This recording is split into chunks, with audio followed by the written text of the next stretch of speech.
I like to eat. Oh yeah, I love to eat scrumptious food. I like to eat. I like to eat. I like to eat. So, see you online this Sunday on healingourEarth.com. Global Namaste. Please join us this Sunday on a free global online episode, Vegan and Vegetarian Kitchen, Achieving Good Health Gastronomically. I like to eat. I like to eat. Oh yeah, I love to eat scrumptious food. I like to eat. I like to eat. I like to eat. So, see you online this Sunday on healingourEarth.com. Global Namaste. Please join us this Sunday on a free global online episode, Vegan and Vegetarian Kitchen, Achieving Good Health Gastronomically. I like to eat. I like to eat. Oh yeah, I love to eat scrumptious food. I like to eat. I like to eat. I like to eat. So, see you online this Sunday on healingourEarth.com. Global Namaste. Please join us this Sunday on a free global online episode, Vegan and Vegetarian Kitchen, Achieving Good Health Gastronomically. I like to eat. I like to eat. Oh yeah, I love to eat scrumptious food. I like to eat. I like to eat.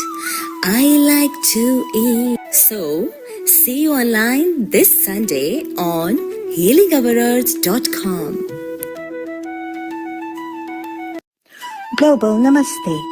Please join us this Sunday on a free global online episode, Vegan and Vegetarian Kitchen, Achieving Good Health Gastronomically. I like to eat. I like to eat. Oh yeah, I love to eat scrumptious food. I like to eat. I like to eat. I like to eat. So, see you online this Sunday on healingourEarth.com. Global Namaste. Please join us this Sunday on a free global online episode, Vegan and Vegetarian Kitchen, Achieving Good Health Gastronomically. I like to eat. I like to eat. Oh yeah, I love to eat scrumptious food. I like to eat. I like to eat. I like to eat. So, see you online this Sunday on healingourEarth.com. Global Namaste. Please join us this Sunday on a free global online episode, Vegan and Vegetarian Kitchen. 10, 9, 8, 7, 6, 5, 4, 3, 2, 1. A very warm global namaste to everyone from wherever in the world you're connecting to us from. Good morning, good afternoon, and good evening. Welcome to Healing Our Earth's Vegan Vegetarian Kitchen it's evening here in Hong Kong, so I'll say this evening. A very warm welcome to our viewers. Just like we start everything with positivity here at Healing Our Earth, we'd like to begin this session with an affirmation. You may hold any positive thought, any affirmation, anything that you wish to hold within your heart. I will be saying the Gayatri Mantra 3 times. So let's begin. I'm so looking forward to this session today. So let's all sit comfortably, easily. Our backs are straight, our bodies are relaxed and loose. Let's gently close our eyes. Invoking all the positivity within our hearts, I will say the Gayatri Mantra 3 times. Om Bhurбhuvah Swaha Tatsaviturvarenyam Bhargo Devasya Dhimahi Dhiyo Yona Prachodayat. Om Bhurбhuvah Swaha Tatsaviturvarenyam Bhargo Devasya Dhimahi Dhiyo Yona Prachodayat. Om Bhurбhuvah Swaha Tatsaviturvarenyam Bhargo Devasya Dhimahi Dhiyo Yona Prachodayat. Keeping our eyes closed, a little prayer to wish happiness for each and every person, each and every living being on this planet. Loka samasta sukhino bhavantu. Om Shanti Shanti Shanti. Very slowly, when you feel whole and complete, you may very gently, very slowly open your eyes. Very warm welcome to all of you who have just hopped on once again. Good morning, good afternoon, and good evening from wherever in the world you're connecting to us from. Welcome to our Vegan Vegetarian episode, and a very warm global namaste to our lead anchor Amrita Sharma and our resident contributor Namaste. Kailashi. Global namaste. It's so wonderful to see both of you today. Yeah, indeed. It's really wonderful to have you, Seema ji, on a vegan and vegetarian episode. And I'm glad that you have opened this episode because you are yourself a hub of aromas and treasures that you are going to give to everyone in today's episode as well as in the future episodes. Always you have been giving in the past, and we look forward for that. Isn't it, Kailash ji? Global namaste. A very good afternoon to you. Global namaste to you, Seema ji and Amrita ji. Yes, it's wonderful to be here today, and thank you for opening us a beautiful Gayatri Mantra and some sloks about the universe and Shanti. That was beautiful. Thank you. I'm really particularly looking forward to this because it's one of my favorite, and it's, we all eat and we all have to eat and, to survive. And what best, advice you can give us today to keep ourselves healthy and happy, during this episode. So looking forward to it. Thank you so much for your kind words. It's really very nice to be back on Healing Our Earth after quite a while. And it's wonderful to see you, Amrita ji. Today we're going to be talking, I can see Neil ji is over there. Very warm global namaste to you, Neil ji. A global namaste to you, Seema. It's lovely to see you back. And let's bring good health to gastronomy. So it will be so beautiful that we carry on today. Apart from your presentation and your knowledge and tips and few ingredients that you will actually show us, we are going to read in some Ayurveda expert as well, how they can help us in summer to use the knowledge of Ayurveda to keep cool, calm, and composed, because the temperatures are rising. Most of the countries are on a heat wave, and there is a logic and a knowledge from Ayurveda what may be good to eat and what may be good to avoid during this summer season. It's going to be so beautiful. We will chit chat to our contributors who will be also popping in for a while. Meanwhile, you've also got a presentation lined up for us. So we will kick that in about 5-10 minutes and see it for about 10 minutes and we'll continue back. Amrita, you love Ayurveda, of course. You practice Ayurveda as well. You are a good cook yourself. Do you think that when it's a heat wave, the food composition, the food intake should change? Yeah, definitely the food intake should change.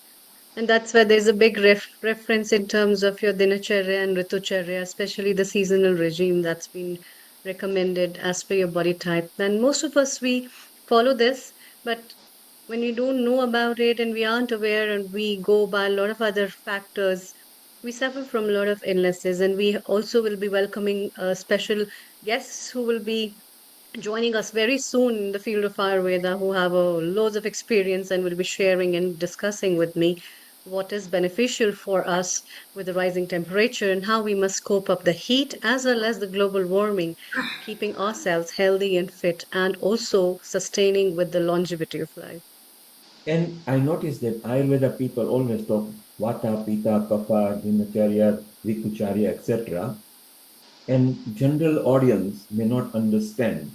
So today, during the course of the play, let's explain to them what they stand, because it's a type of body that you may have, or it may be the kind of way that you take and consume food. Maybe we'll give them a very good explanation. And I do agree because, first thing the nature say that I will grow the fruits and vegetables that may be very appropriate per season in your country. Now, today, after the Japanese study, and frankly, I don't know why we waited for Japanese and the English to tell us, the Indian science, the Indian knowledge system for thousands of years has been saying that eat the seasonal fruits and vegetables as per your country. So if you are in India, you will notice what grows in summer, winter, autumn is different. If you are in United Kingdom, it's different. If you are in Africa, it's different. If you are in America, it's different. The only problem nowadays in the world is because of globalization, everything is available all year round. And therefore, people are confused what is good, what is not. So the supermarket and the hypermarket and the producers have changed the habit of humanity and confused them. And that is why we have got the highest obesity, most diseases. So I think it's nice if we can educate people that, look, nature has a way of telling you what one should eat or not. What's your comment on that, Seema? Absolutely. I think that is so important for us to be aware with the rhythms of nature and to align ourselves with the rhythms of nature through the medium of Ayurveda. A lot of us experience a lot of health problems because we deviate from this norm. If you look, our grandmothers, our fathers, forefathers, they were so super intelligent. They just had it within them. They knew what to eat, when to eat, what time to eat, and there was not so much textbook knowledge imparting all this. It was actually very, very intuitive. So I think as human beings, it's very important that we be reminded to go back to our basics. Although, of course, modernization has changed everything. We have a lot more foods that are genetically modified, not so organic, have lots of plastics and pesticides, etc. If we can take a few of the lifestyle prescriptions, Amrita ji, I know you're an Ayurvedic expert here and an Ayurvedic skincare specialist and an Ayurvedic doctor. I would like to ask. We've done even better. We've called Venkataj here as well, Oh, we're so blessed. who, Thank you who has so been much. practicing Ayurveda for over 50 years. And we have got our singing chef, Shivani Golapali, over here. I just Namaste. the name. She Good signed evening, good afternoon to everyone. And Shivani is our South Indian food producer. In the last episode, in 48 minutes, she prepared 6 South Indian dishes. Wow. While singing as well. So shortly, we are going to ask her to sing a song to us to bring it in the mood. But I brought Venkatabai in at the moment. He's joining a bit later. I want him to see your presentation in a moment. Venkatabai, do you agree that, people should be eating seasonal fruits and vegetables in the country they are during the season where they are going to? Do you agree with that? Yeah, it is very important. Global namaste to all. The seasons, when we look from the planet Earth, from the atmosphere point of view, either it is you see the hotness as a summer, what we are going through now, after the spring, and we see the diversity of the species which starts growing and blooming. So it is the flowers and the new shoots and vegetable sources. There are plenty which are available at the global level. For example, from Ayurveda point of view, like amaranth species which are growing UK and European countries very widely. All amaranth species are nutritious from Ayurveda point of view. When you prepare the fermented beverages out of these, and the seeds which have amino acids for the growth and development of the children, nutritional drinks are being prepared out of it. Edible amaranth species, there are ornamental as well. So looking from that amaranthus family, Amaranthaceae or Chinopodiaceae, Chinopodium alba, which is considered as Vastuka Shakam. So these are all the things which naturally come out. And when you go in the walk in the Kew Garden, you can see these species which are sprouting up wildly around everywhere. So we recommend, and then we are practicing on the basis of what it grows in UK and European countries, to educate students how nutritious they are, like the wild spinach. And apart from that, a lot of varieties which are coming through from tropical countries. So it is the influence of the sun and the moon at large on the planet Earth. The diversity continues to grow from the tropical, subtropical level, and then to the extreme weather conditions. But then still, we have a limited kind of summer time. But then the changes from the spring to summer are more much important, what grows into the regional country, and we should consume them a lot, like the grapes which will come out as the fruits, which is considered to be the draksha phalottama in Ayurveda. Among all the fruits, grapes will be the number one. And then the number two fruit will be like pomegranate, for example. So these are the Ayurveda's classifications. And then coming from the Middle East country, all the dates, different kind of the dates. So in summertime, we prepare Karjura Manta, means different type of the dates are being soaked well overnight, even in the cool moonlight, exposed out, and then getting the juice out of it. It's a cold expression of the juice, and So, that gives yes, sir. so Venkataji, in about half an hour, we'll give them the kind of fruits and dates when we'll tell them more about it. Seema has done a presentation for us as well. So in about a couple of minutes, we get into the presentation and then we can comment. And let's start off with Shivani. While we got you here, bring us a nice melodious song, and then we kick off with Seema's presentation, and then Amrita, Venkataji, and Seema, and everybody, and Kailash can jump into chit chats on how we can use vegan vegetarianism to help our gastronomy. Shivani, go and open your soul for us.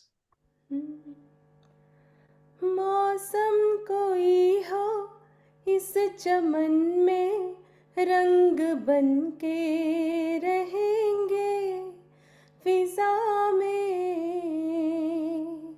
चाहत की खुशबू यूं ही जुल्फों से उड़ेगी फिजायों या बहारे यूं ही झूमते और खिलते रहेंगे बन के कली बन के सबा बागे वफा में रहे न रहे हम महका करेंगे बन के कली बन के सबा बागे वफा में रहे न रहे हम. Thank you so much. And I'm so looking Beautiful. forward for That's the beautiful. special episode today. That's very appropriate. Shivani, stay around because Yes. you like talking about food as well.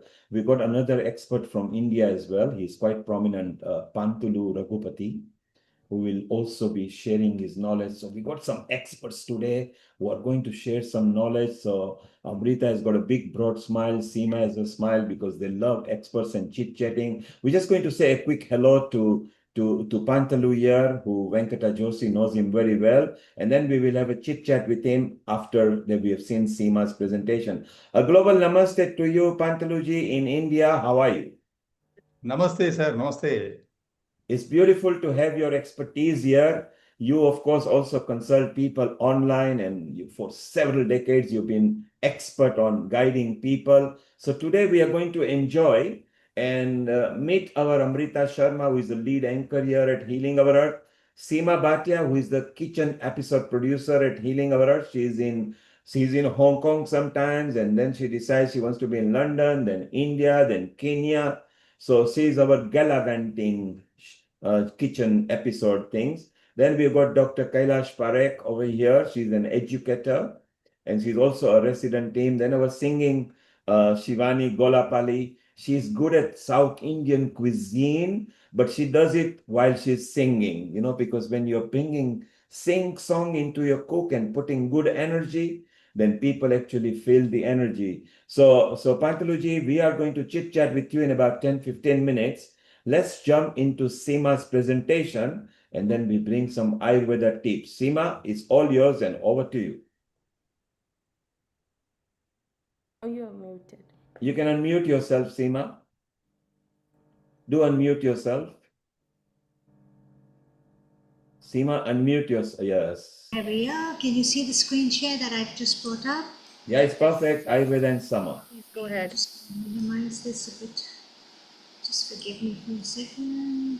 So we're going to be talking about Ayurveda and Sama today. Okay. So just give me a second, please. I'm having a bit of a technical glitch over here. Are we all there? Ayurveda and Sama. And of course, in our vegan vegetarian kitchen episodes, what do?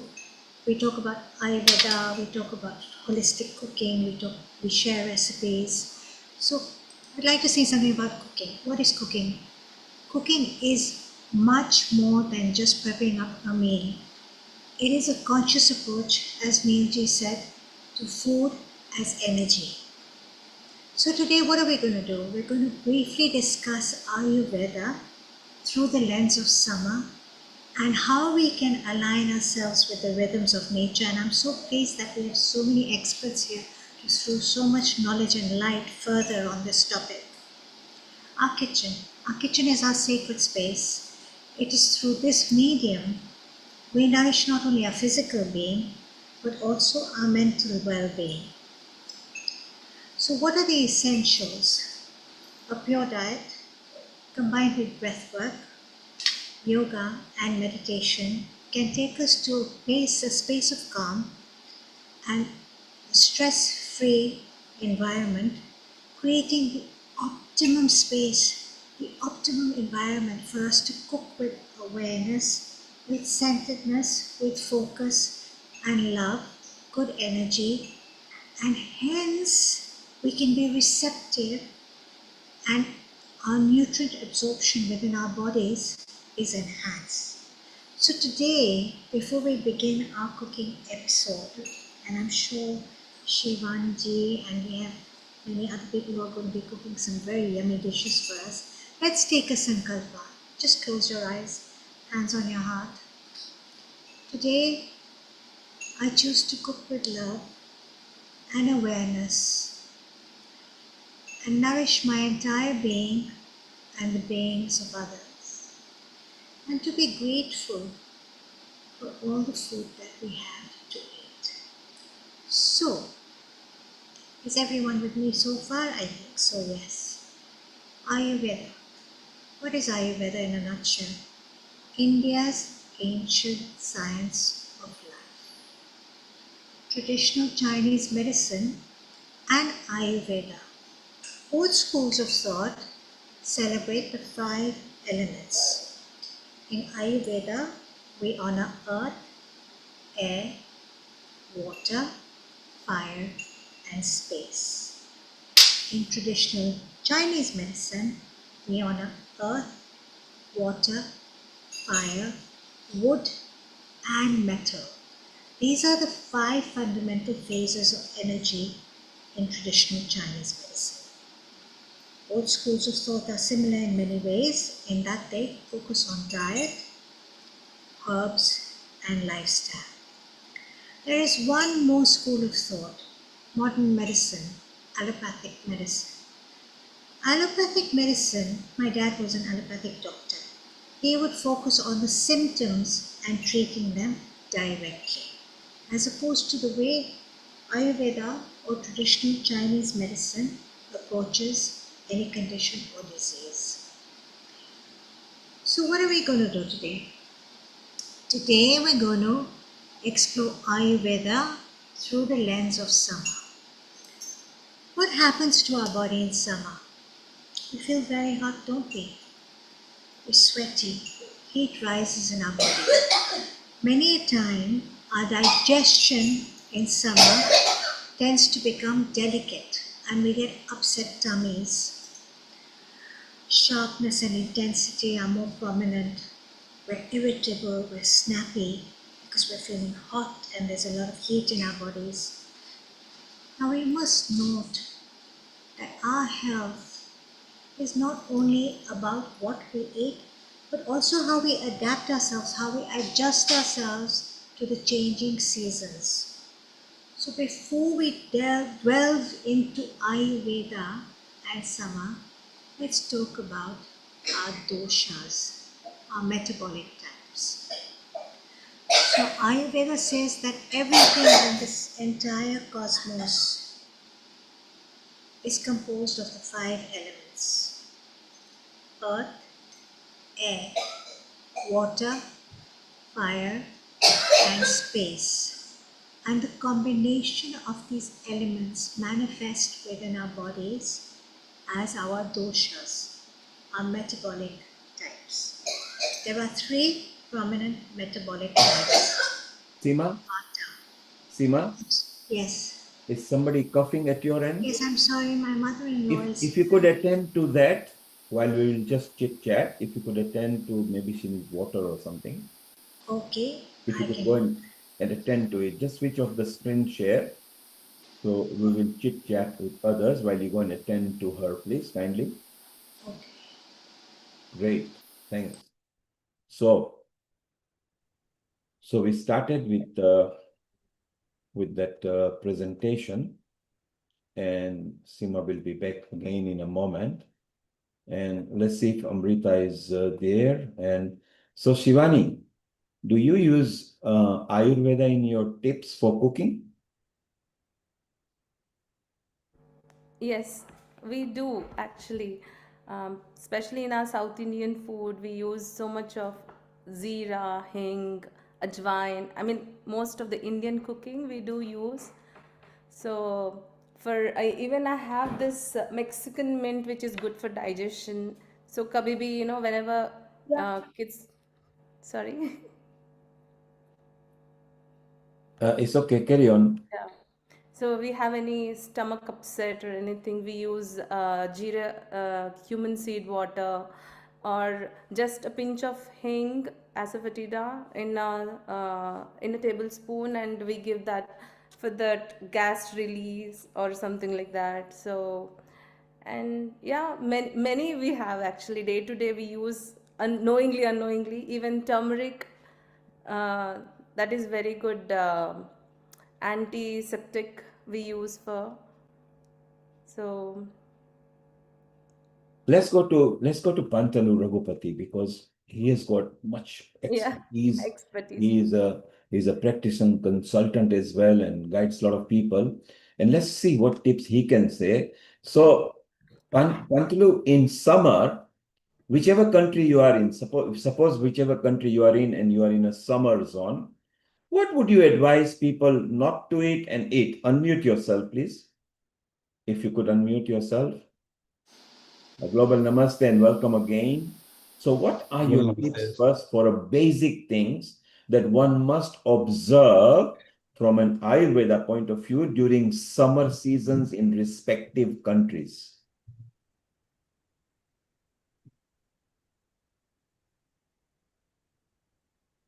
Neilji, kindly repeat it. So, in a summer season in respective country, from Ayurveda point of view, what should one consume and what should one not consume from Ayurveda point of view? Ayurveda has the concepts of holistic understanding of the universal relation to the human being to the universal laws. The Panchabhutas, the made up of the entire universe made up of Panchabhutas, and the human body is also made up of Yat Pinde Tat Brahmande. In that scenario, as you said, the respective countries, the people who are living in respective seasons, then coming to the summer season. So summer season, as already our previous speaker said, the heat is more, and we are concerned with the tridoshas of the human body and related with the summer, the nature of the summer. The nature of the summer is heat producing and taking away the energy from the, not only from the human beings, from the entire flora and fauna of the persons who are living in that area, in that season. So this is called Adana Kala in Ayurveda. That is, the sun takes away the energy and the resources of energy from the bodies of the living beings. So in that scenario, we have to understand the doshic interference with the occurrence during this heat time. So the heat is taking away the watery compartment, kapha, and jala mahabhuta from the body. Then naturally the fire increasing in the body, the pitta is increasing. So Ayurveda says ahara, vihara, and aushadha. The ahara which we are consuming in this season, we have to be careful about not aggravating the pitta. So these sour substances in our kitchen, which we use usually in at India, what we consume more in, especially where I live in South India, we consume more of a tamarind, nimbu. These sour substances, sour fruits are to be, and in vegetables, that tomato and the other leafy vegetables which are sour in nature, to be curtailed as far as much possible. So not to increase the amlarasa, that is soreness, that is having the two mahabhutas, the Agni and Jala. So this Agni part will be naturally increasing in the summer season. So these vegetables, fruits, and other substances to be carefully to be curtailed, and in moderation they have to be consumed. Thereby not to get the pitta to increase. In that way, ahara we have to take care. And coming to the vihara, what Ayurveda says, live in the area where the coolness is more conducive to the body, so not to lose heat from the body and not to get affected with the summer heat and the sharpness of summer and the more heat of the summer, to protect ourselves from these factors. In that way, vihara, so not to go out during the mid timing of the day to the outside, and not to expose to the dryness of the sun and the ruksha, the dryness of the heat of the sun is more enhanced by the vayu. Vayu Mahabhuta and Agni Mahabhutas are more in the in this season. So we have to protect ourselves from that effect of those things. So vihara is important. So protect ourselves from the vihara. In this way, ahara and vihara. Then coming to the aushadhi, if at all we are exposed to any kind of a disease during the summer, the aushadhi must also be. There is one saying in Indian society that Ayurveda medicines cause naturally they will increase the heat in the body. They cause heat in the body. It is a saying going on in the society here in the people of India. So that bear in the mind. So heat increasing aushadhis or medicines to be carefully to be taken with the appropriate indication of our diseases at that time. In this way, ahara, vihara, aushadhi to be carefully to be practiced by that person who are living in that area. And coming to the aggressive treatment modalities like Vamana and Virechana, Panchakarmas not to undergo during that season, such kind of things to be taken care of. And coming to the living style, the other our lifestyles to be accordingly modified. So not to get to the gunas, especially the Ayurveda says guna, Ushna, Tikshna, Ruksha, gunas of all areas of ahara, vihara, aushadhis to be taken care of. This is what Ayurveda advocates, and not to get increased, not to see that the pitta get chaya. There will be chaya of pitta. Chaya means accumulation of pitta due to the more heat in the summer. It will advance into the Varsha Rutu. In Varsha Rutu, there will be soreness in the substances and soreness in the Varsha Jalam. That soreness will increase the pittam. That will get aggravated in the coming next season between the winter and rainy season. There will be another season that we call Sharad Rutu. In that Sharad Rutu, pitta will increase, and pitta disease the person has to suffer. So, foreseeing all these oncoming complications of these summer effects, one should take care of and must be aware of these tridoshas and environment and lifestyles and ahara. This keep in mind, one must lead life in summer in respective areas of the person. Thank you, Pantalu. Now, because our consumers are Philippines, Thai people, African, they don't understand the Ayurveda terminology. So they will get confused with ahara, vihara, and vata, pitta, and kapha. Just before we move on to Venkata, could you tell me, just in a simple format, what are your favorite vegetables that are easy to consume in summer? Just vegetables. Yeah, the vegetables, the typical vegetable available here by name Vellari, which is Centella asiatica. Centella asiatica is Umbelliferae family, and which is considered as a Brahmi, Jala Brahmi, Nira Brahmi. There are two varieties. One Brahmi is bitter and medicinal. Another Brahmi is sweet and very cooling energy. When we prepare this vegetable with the raw hand pound red rice and coconut based porridge preparations, that will be the most therapeutic and restorative vegetable for the summer and for the health in Ayurveda. And then the Kushmanda, which is Benincasa hispida, which is ash gourd. Ash gourd is also available from China and different countries. This bitter ash gourd or the Kushmanda in Ayurveda, Benincasa hispida, which is considered, which is another important cooling vegetable for the health of the kidney, ureter, bladder, and not only that, it is nurturing, rejuvenating the brain and nervous system, and immune modulation and gut healthy. So these are the two important vegetables which are cooling energy available here in London. And then you can have asparagus, which is Tridosha Shamana. Asparagus is very good vegetable, even when you prepare. And it's another cooling, and then along with the coconut-based preparations. And then we have dates and raisins, and we can see like lotus seeds, which are considered as full makana, and then the aloe vera. Aloe vera can also be prepared, a wonderful dish because it's such a cooling mucilaginous substance to retain the water.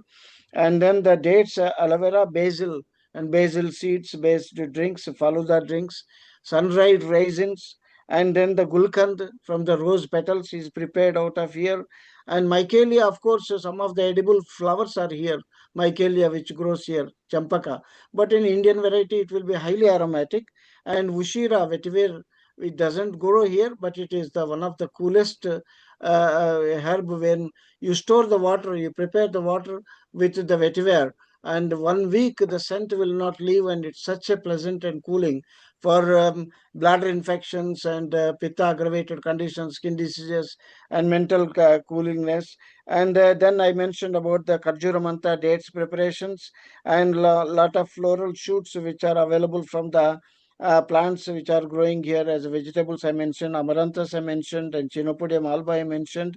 Saktu Laja Peya from Ayurveda point of view is all the flowers which are puffed out, puffed lotus to the full makana, to any grains which are soaked and then puffed out, are much more useful in this summertime with the draksha, the grapes. So these are, and then the Bailey mull and Bailey fruit, when you see it from Sri Lankan point of view, the bilva drink is one of the wonderful nutritious drink. Every day they drink in the Sri Lanka, from the flowers and as well as from the fruit of the Bailey or the bilva or Agal marmulus. And kitul, another important toddy plant where the kitul porridge is prepared out of it, and it's a delicious drink, and it's also from Sri Lankan based, where we use it to consume. And then yes, there are so many other things where like So, dill. Well, yes, sir. so Venkata, I know you mentioned many complicated names there, and I noticed the two, three simple ones, cucumber and watermelon. Isn't cucumber and watermelon in many countries available in summer, and are they not refreshing for people? They are nutritious, and then retaining water, mucilaginous, cooling, that's fine.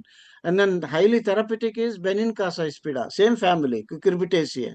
So Mm. all different type of cucumbers, when it is available, ashgard, which is considered to be important, significant primary drink preparations, food preparations, porridge preparations, even juice. 50 ml of the Benincasa ispida juice, if you take in the morning with honey, and that will be not only just a pleasant cooling, it cools the brain, blood-brain barrier capacity will be very high. It is considered as highly medhya rasayanam, means nourishing the brain for the stress, strain, all the sleeplessness, to the energy for children. That's the way the therapeutics will be much more. All cucumbers are water retention and mucilaginous, and hence they are good for the kidney, ureter, bladder, and infections, and then cooling in the summertime. And yes, that's for sure. All So, good family. Yes. so we discussed what could be good to eat. Shortly, we'll discuss what to avoid in summer. You mentioned China as well. Seema, who better than you, because you are good at Pan-Asian cooking, you're good at Hong Kong cooking, Chinese cooking, you love Thai cooking and everything. Do you feel that the Chinese and the Chinese origin people, uh, do you think they follow Ayurveda rules, or maybe they do, but they call it a bit differently? Well, they follow traditional Chinese medicine, which is very similar to Ayurveda in many ways, and they focus on balance and enhancing qi, which is prana. I mean, you'll always see the element of qi in Chinese cooking, or ki in Japanese. So yes, they will favor a lot of local seasonal produce. Ash god, for example, is a very, very, very prominent one. I mean, I've been googling coconuts, as you can see. I have this Thai coconut here. I don't know if you can see it clearly. Yes. You spoke of pomegranates, which are astringent in nature. So we've got pomegranate here. And pomegranate is now a superfood, isn't it? Everybody It classifies is. it. It's very heart healthy. It's full of antioxidants. Zucchini, which is another squash, you could say. Okra, again, astringent. Now, talk about okra, because okra has got a lot of valuable benefits as well. And okra are okay to eat in summer? Okra is considered, yes, very good, because I think it comes under the bitter and astringent flavors, or bitter. And medicinally, the medicine has actually granted okra as a good medicine as well. Amrita, do you use okra? And what benefits do you Yeah, think yeah. okra? Yeah, and One of okra, the favorite dishes of my kids as well. and a lot of people actually soak it overnight and drink the water. I personally like eating 3-4 raw okras whenever I can. It's like an excuse that I'm popping in my body good medicine.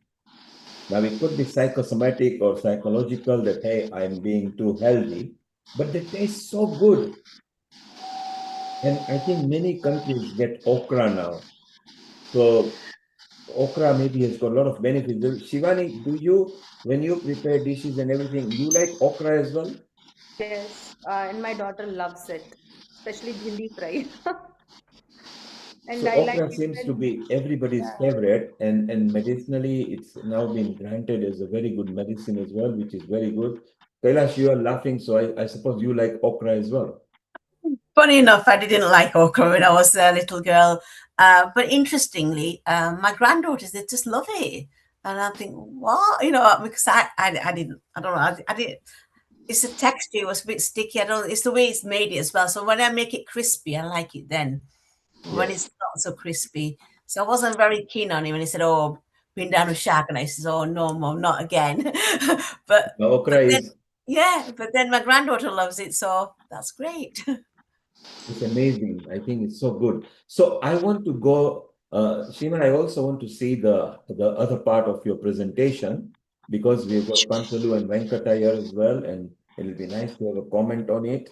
Uh, Before Amrita, from a point of view for practicing Ayurveda person like Panchalu and Venkata, does one need to know Ayurveda as Ayurveda, or do you think our parents and grandparents and forefathers and grandmothers and everything, they naturally practice the Ayurveda style without knowing that this comes from Ayurvedic knowledge? Thank you for your question, Neilji. I think we have got great people in front of me. So I would definitely like to pass on this question to the experienced stalwarts of Ayurveda.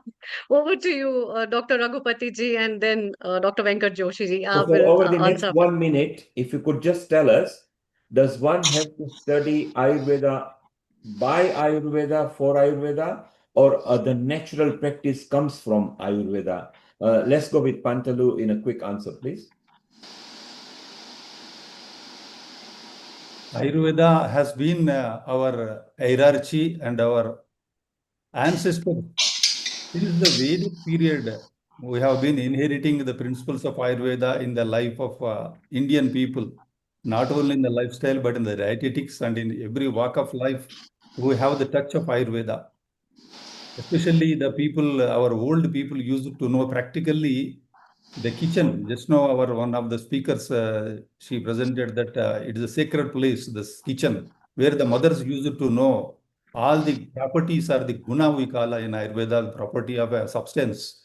All the spices, condiments are all the eating, whatever we eat from the kitchen, we're taking from cereals, pulses, and vegetables, everything is having the medicinal value, and our people used to know all the guna properties of each one, and how they are affecting the health of the family members.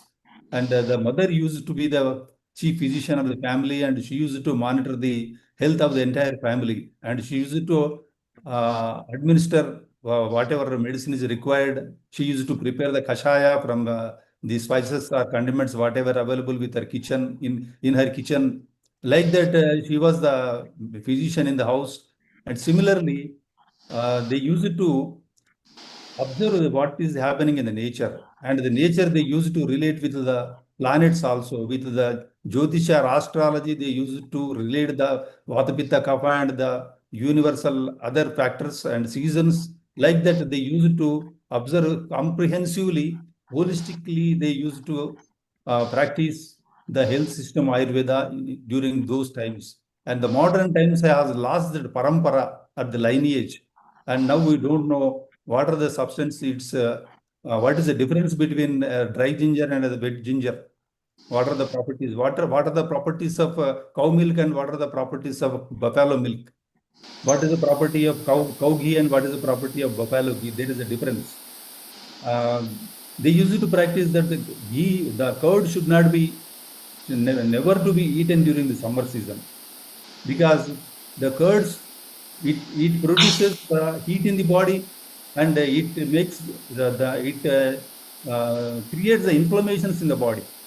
Like that, the very subtle scientific information is available with our diet, which we are from the kitchen, we are consuming. Those things they use it to know in very scientific manner. The science of Ayurveda is that much prevalent at that time, and the many generations of India and Asian subcontinent were living with the knowledge of Ayurveda. That is the lineage, and the modern times have definitely lost the lineage, and we are missing it because in the summer, these the substances which I said, the buttermilk, the sour buttermilk should not be taken, it increases pitta. Whereas the people consume buttermilk because it is cooling one. When the heat is increased in the body, they consume the buttermilk. But the buttermilk has having two aspects. That is the sweet buttermilk.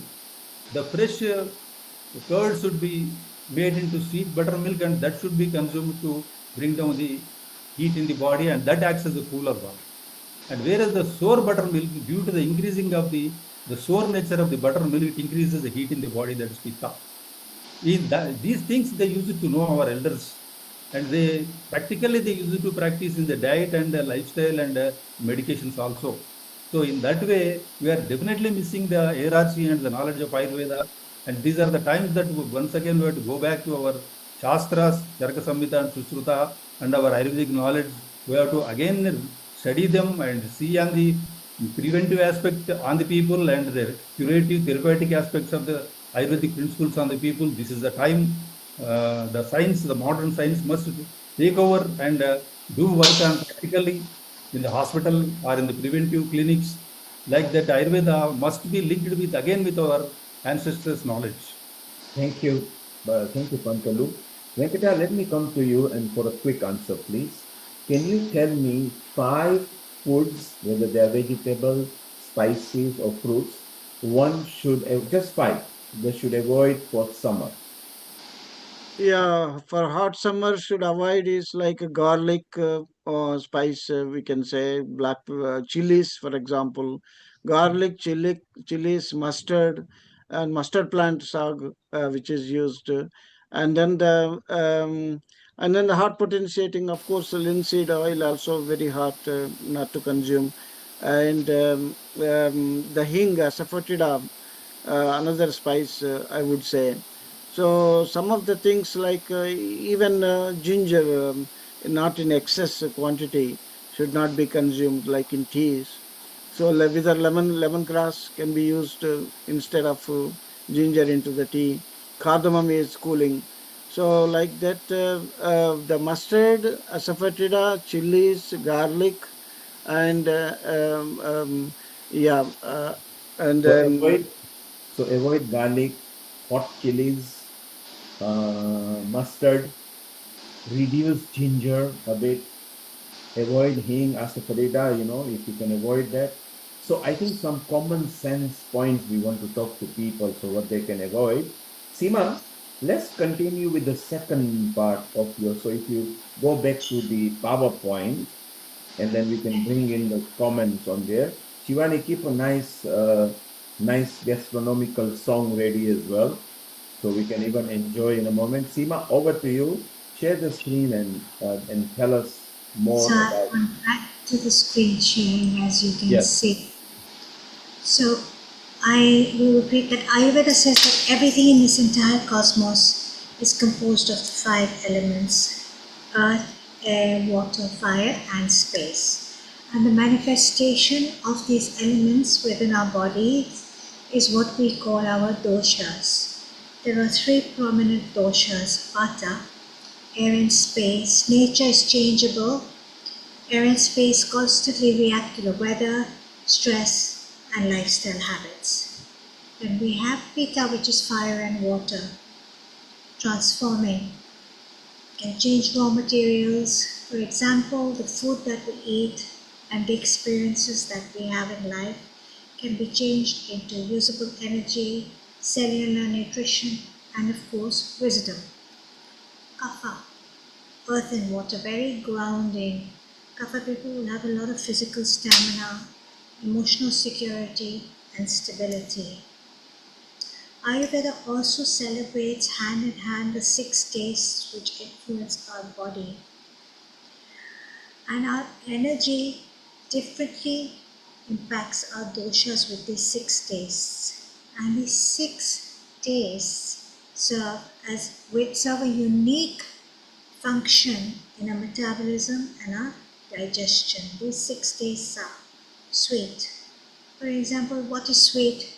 Milk, ghee, dates, honey, and sour lemon, yogurt, as we discussed a few minutes ago, vinegar, tamarind, fermented foods, for example, kimchi would be sour, salty, olives, sea salt, rock salt, seaweed, tamari, bitter, turmeric, leafy greens, fenugreek, and pungent, as we discussed earlier, ginger, garlic, chilies, black pepper.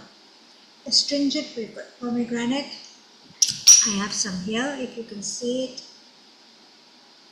And then we've got chickpeas, which are also chana as we call them. They're also astringent. Cranberries, surprisingly, I learned this recently, are astringent.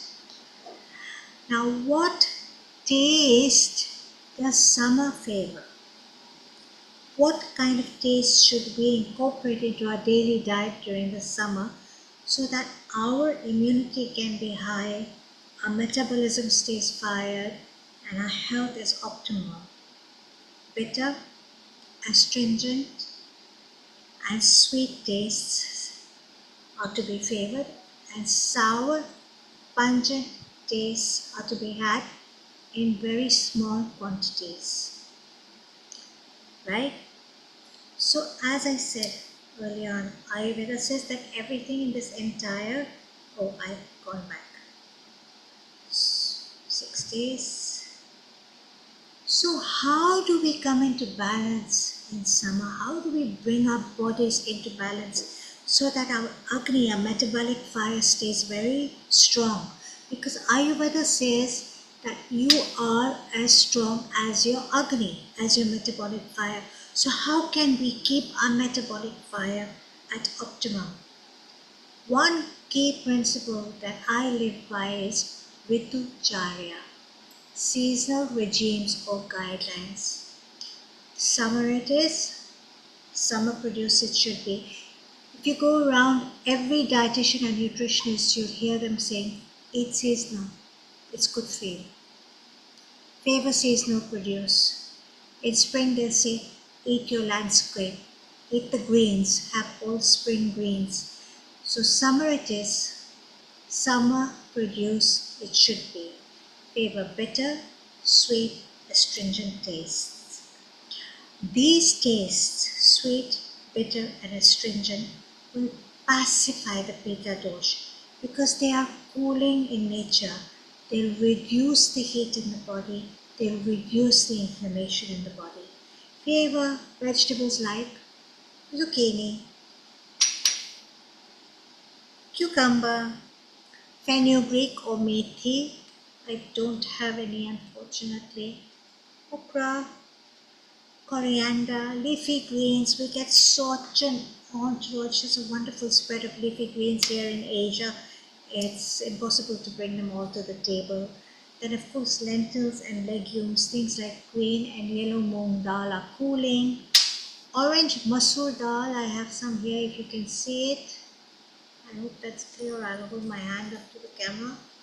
Very, very nutritious. Chana or chickpeas, energizing. And cowpeas are very nutritious. Fruits, musk melons are fantastic, available in abundance here in Asia in summer. Watermelon. Mangoes in small quantities. The summer berries, very high in antioxidants. Of course, coconut, cooling, and something my esteemed senior Ayurvedic speakers spoke of is rose jam, which is very cooling to the system. Gulkan, we have a lot of it in summer. Also, a lot of rose sharbat, is is celebrated in summer. So basically, it's favoring seasonal produce. Another thing we want to do with our system, with our bodies, is reduce ama, our undigested toxic waste in our body, which tends to get stored within our energy channels, or our shotras as we call them. Now, a really beautiful way of reducing ama within your system is to incorporate turmeric and ginger. These are high-powered scrapers which scrape the ama out of your body. So yes, it's not advisable to have a lot of ginger in summer, but a little bit should be allowed. Another thing is to eat fresh, organic produce that is cooked within 4 hours of production, that is eaten within 4 hours of production, to enhance prana, which is life force energy. We also want to build our ojas, which is our vital immunity and strength, the nectar in our body. So do indulge yourself with ingredients like raisins and dates and ghee, because they build that vital immunity and strength within our system. Keeping your Agni, your metabolic fire, strong during all periods of time, winter, spring, summer, and fall, enhances your immunity and gives you optimum health. Ayurveda says, I repeat this time and time again, you are as strong as your Agni. And of course, wisdom, inner fire, intelligence, and radiance.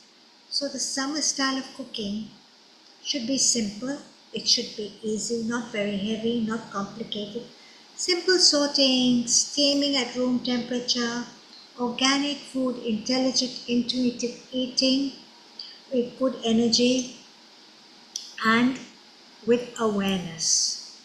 There are a couple of beverages that you can favor consuming during summer. I'd like to mention a few.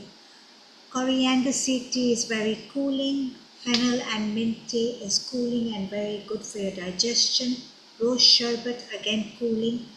No ice. The biggest mistake we all make in summer is, what do? We reach out for that glass of water, and we bung in a whole load of ice. This is going to dampen your digestion. You do not want to have very, very, very cold drinks in summer. Favor light yoga, grounding poses, moon salutations, child's pose, balasana, the triangle pose, trikonasana. Try and do some very grounding yoga. Breath work, of course. Now, when I speak of breath work, when it's very hot outside and you come indoors, you want to, of course, make your body adjust before you start any breathwork practice. In summer, they prescribe 2 very powerful breathwork practices, provided your doctor allows you to do them. If you have low blood pressure, you may not be permitted to do them. The first breath, let's do this together. Since I recently qualified as a breathwork instructor with the Anjali School of Thought and the Yoga Alliance, let's sit comfortably and easily, our spine erect. And let's just try the cooling breath. Let's start with Shitali. So the Shitali breath, you're going to roll your tongue like this. And you're going to inhale through your tongue like a straw. And you're going to exhale through your mouth. So sit comfortably, sit easy, your spine is erect, your body is relaxed and loose. You're going to close your eyes and you're going to roll up your tongue. Just think of yourself as a little playful child. You know how children come to you and they roll their tongue? Just do that. And you're going to breathe in through your tongue.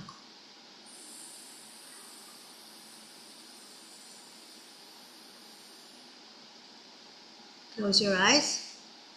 Close your mouth, and breathe in long through your nostrils.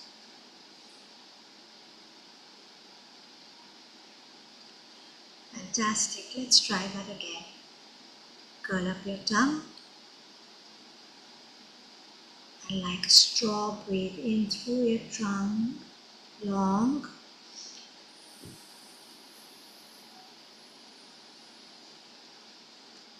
Mouth closed. And breathe out long through your nose.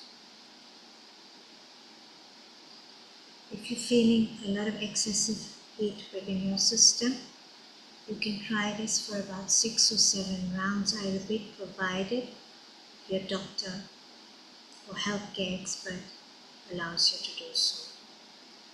The next breath is Seethkari. Similar, very cooling to your system. Advocated during the summer months. Not if you've got low blood pressure, and only if your healthcare specialist or doctor allows you to do so. Through your teeth.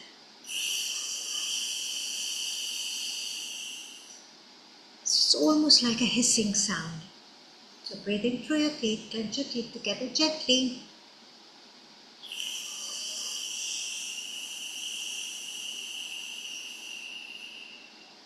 Close your mouth and breathe out long and gentle through your nostrils.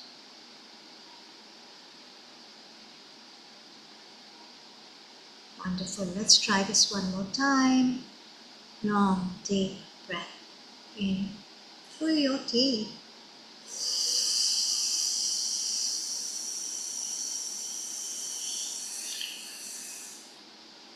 Close your mouth. And long exhalation, gentle through your nostrils. 6 to 7 rounds should do the trick. If you get dizzy while doing these breathwork techniques, stop immediately and rest right away.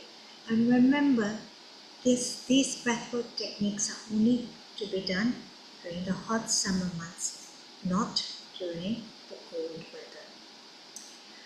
Another practice that I advocate during the summer months and ever so often, it is celebrated in Ayurveda, is Abhyanga. Abhyanga are massages with those rhythmic even strokes with sunflower oil or coconut oil. You can add in a few essential oils such as rose, which is great, cooling, vetiver, lavender, very soothing, mint in small quantities on and off, chamomile, again, great for releasing stress, very good to induce a good night's sleep, and sandalwood, again, very cooling to your system. Brahmi oil or Bacoba Monieri is very, very calming and very nurturing and comforting and gives you that feeling and a wonderful night's sleep. Having a massage with Brahmi oil in summer is fantastic. And maybe a scrub, a cooling scrub during the summer, maybe once or twice a week with rose petals, milk, sandalwood, oats, rice, and aloe vera. And that's what it is, Ritucharya, Remember this one key phrase, Ritucharya, summer, aligning yourselves with the rhythms of nature. Summer it is, summer produce it should be, summer prescriptions it should be, and not only adjusting your lifestyle towards the summer months, but also adjusting your diet and aligning yourselves with the rhythms of nature. Thank you.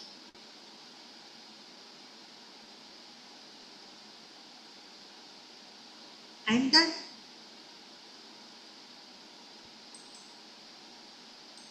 Shivani, you enjoyed that, and Yeah, Kailash enjoyed that as well. What did we learn from there? all the health benefits.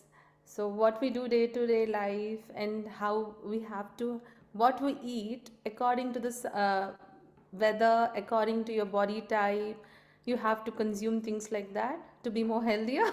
So I just loved it, the whole concept, and you gave each and every description about the food and everything. It was amazing. So Seema, we did a survey. I mean, some of your examples actually mentioned because you brought pulses in there, you brought the berries in there. And because we've done this kind of episode before, previously when we did a survey of the common best foods in the world that one can eat, and we did also a survey of the Indian kind of snacks. So the things that was to avoid in our previous summer was avoid fried and greasy snacks. If you are an Indian, avoid things like samosas, pakoras, and bhajias and all those things Terrible. because they don't help in summer. So if you were in India, for example, in a rainy season or a cool season, they love these kind of things, which is good because it talks up the body. But in summer, this kind of foods has to be eaten extremely less if you can. And also caffeinated drinks, avoid them. Energy drinks definitely dehydrate you, and people think it otherwise, so they got it wrong. A lot of people. Heavy gravies were not recommended on there. And of course, packaged juices and sodas with sugar were a no, no, no. Now, some of your study actually covered that. Earlier, Pantalu actually mentioned that we should avoid yogurt and in some form. So this was one argument we had with the Ayurveda group and the non-Ayurveda groups, because lassi and cool chas and things like that is very much recommended in summer. So there was never a conclusion on this, on what happened. And I think there is still a difference between the Ayurveda fraternity and the food fraternity. The WHO World Health Organization allows yogurt drinks, not heavy. And the Ayurveda fraternity says definitely don't use yogurt on there. So apart from that, general food matters and everything. I think the Ayurveda knowledge that was passed to our grandmothers and their grandmothers came natural to them. They knew how to feed the children cinnamon, clove, because they were not the things children would eat otherwise. But they put it in like sambar or dar or a soup, as we call it. And then children would love it, the tastes on it as well. Kailash, have you used tricks by feeding your children or your grandchildren by putting things in the food which otherwise they wouldn't like, but then they end up liking it? Absolutely, yes. I think that's the trick, isn't it? To sort of blend it in so they don't really realize that you've put all these nutritious spices in for them. So yeah, that's a really good trick to do. I did it with my own children and my grandchildren as well. But coming back to Seemaji, that was really, really helpful. I was taking a few snapshots as well because I want to share this with my wider family as well.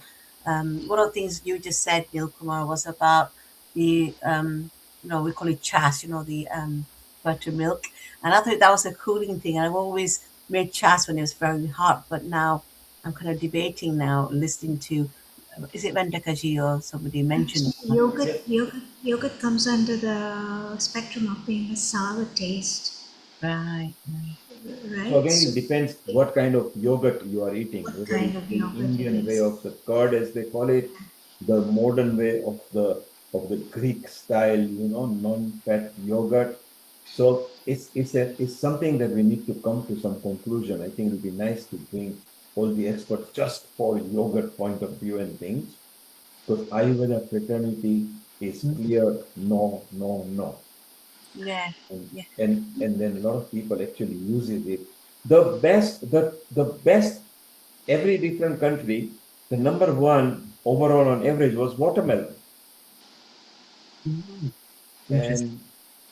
And yeah, melons or watermelon that came. As sweet as honey they are over here, by the way. Yes, and now there are studies which shows which kind of watermelon are sweeter, which are watery, with the long spikes, or if it's got a proper nice yellow patch, then it is a sweet one. Again, it depends where you use it. So Seema, what are your 5 favorite summer either dishes, made up dishes? I have to swear by okra. Okra? I love my okra.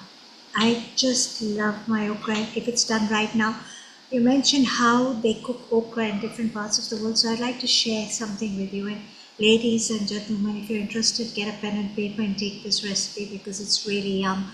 So what we do in our home is we take our okra and we wash it the night before, and we leave it to dry, on a towel. So rather than, drying each one individually, which is so time consuming. So we wash it really well so all the laciness goes. Then we take a pot of boiling water and we just throw the okra in whole. My mom used to call this the nose and the tail, or vice versa. She used to always tell me when I was a child, she was training us in the kitchen, you cut the nose and you cut the tail, or you cut the nose and you cut the tail.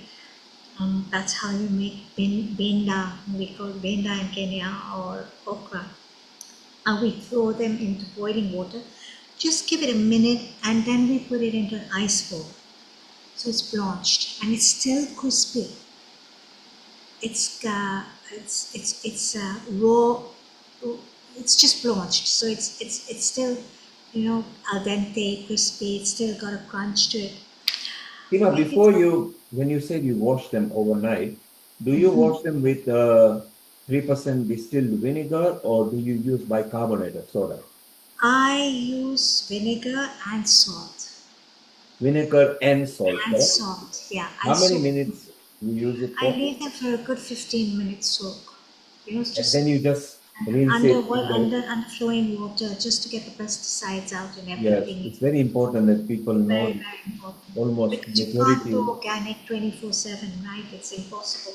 Then we get these little limes here. They're known as calamansi.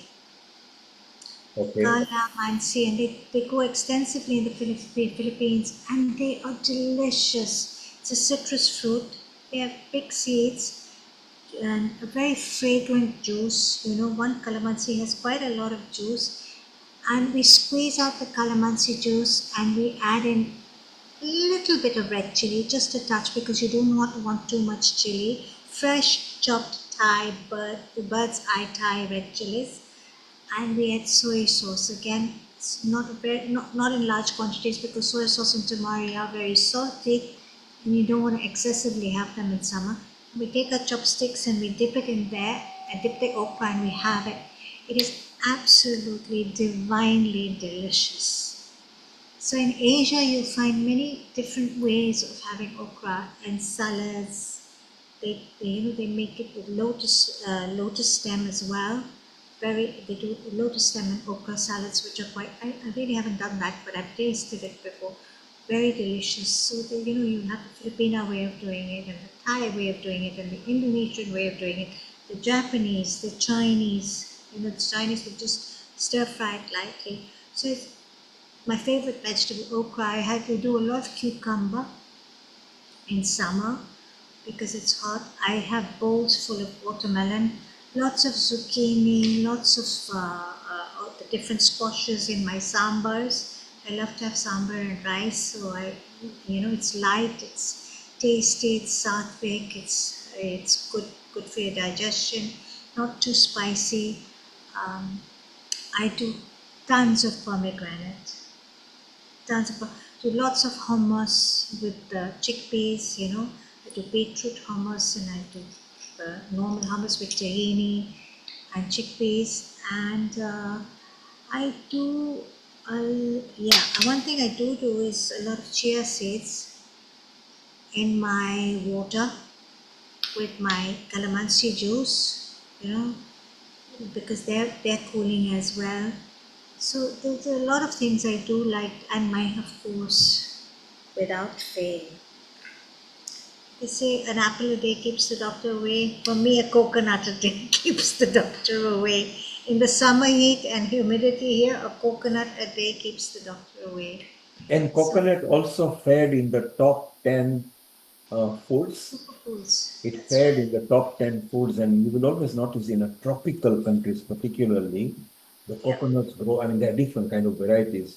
Some of the sweetest are the small yellow, very yellow looking ones. You know, they are so exciting and so so lovely to drink. I think coconut water is obviously isotonic drink as well. So very high in electrolytes as well, right? So it's very good for you. Coconut water. Yeah. I wanted to touch a little bit on what my esteemed senior Ayurvedics experts spoke of today.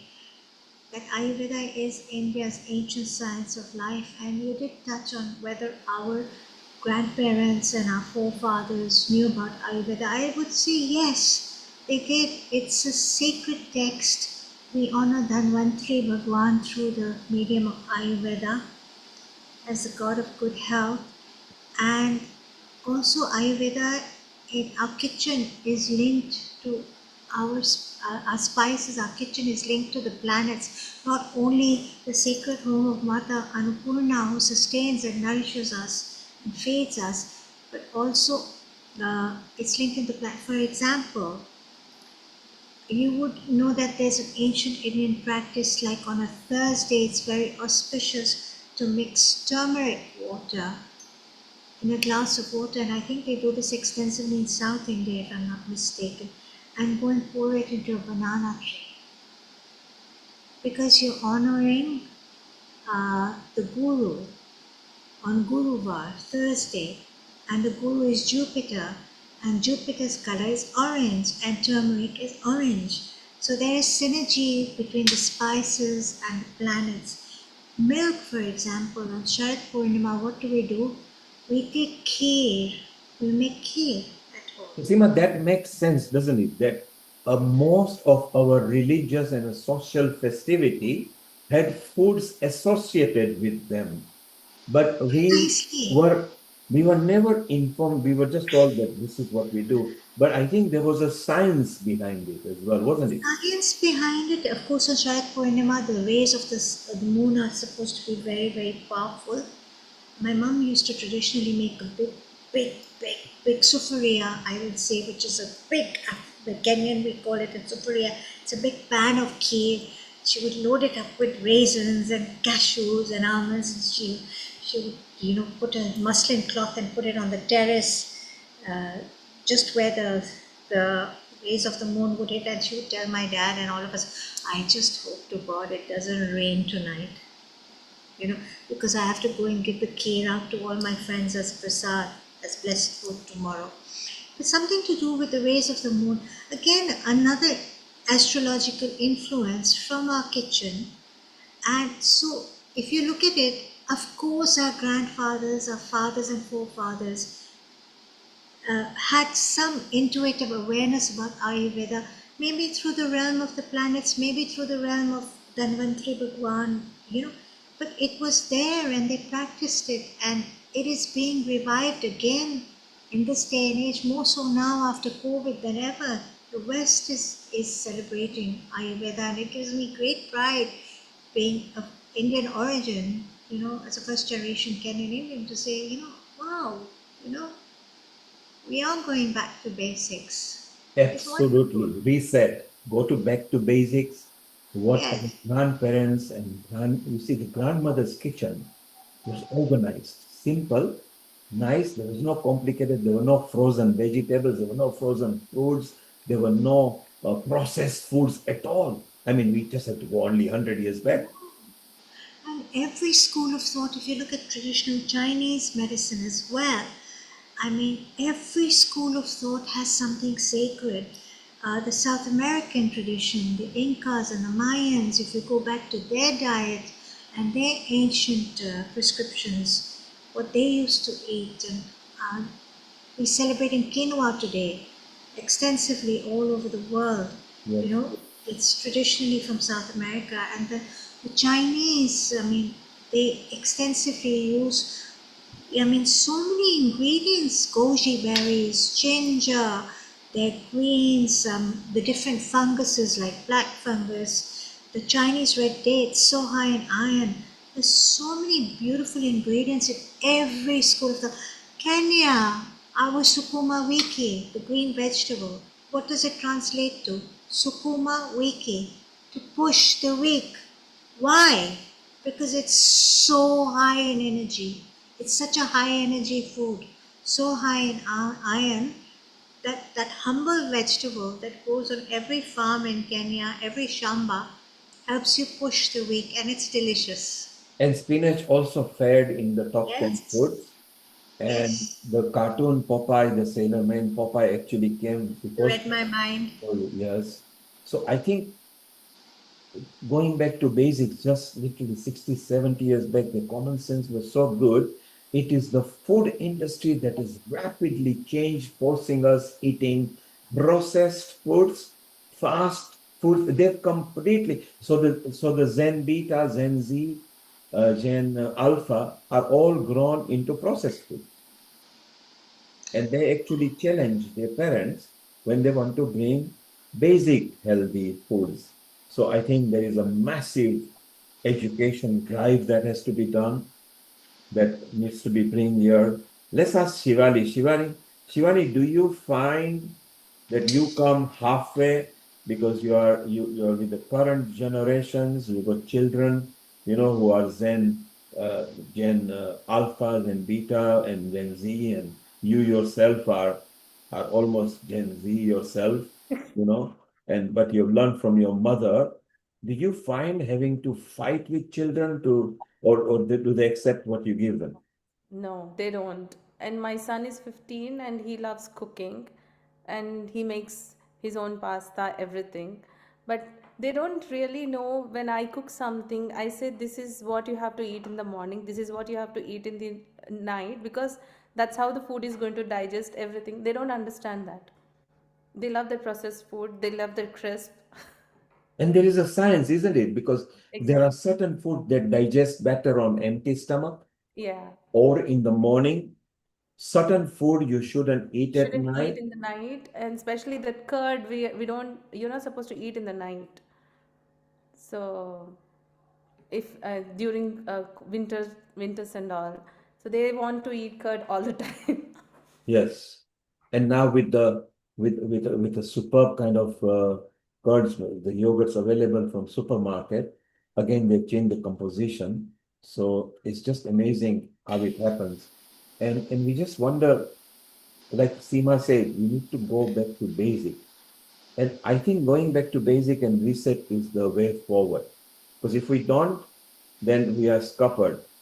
And Kailash, you obviously come from Africa, and then majority of your life you are British. Vast majority of the time you spent here in UK, and you also got several grandchildren or grandnieces and grandnephews. Um, do you feel do you agree with the fact that the food industry governs what we eat rather than what we want to eat? I think there's a big element of what's been advertised. It's marketing, what they see, what's been even in schools. We there is an educational program where we're trying to introduce fruits and stuff instead of sort of very sweet puddings and things. So it's about education again, and it's about working together with what the children see in the media, the politically as well. It does have a big impact, and we try to be traditional. I know I was born in Africa, but I was very young when I moved here, so I don't really remember much. But I do remember that my mother kept the tradition going of making all the lentils, the dals, and the vegetable, even though it was very rare.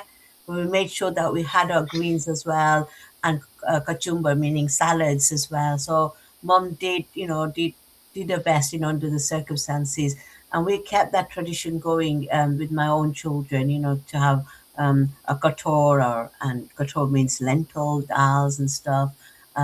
So really important. But like I said, the new generation, my grandchildren, again, it's McDonald's, it's this, it's that, fizzy drinks.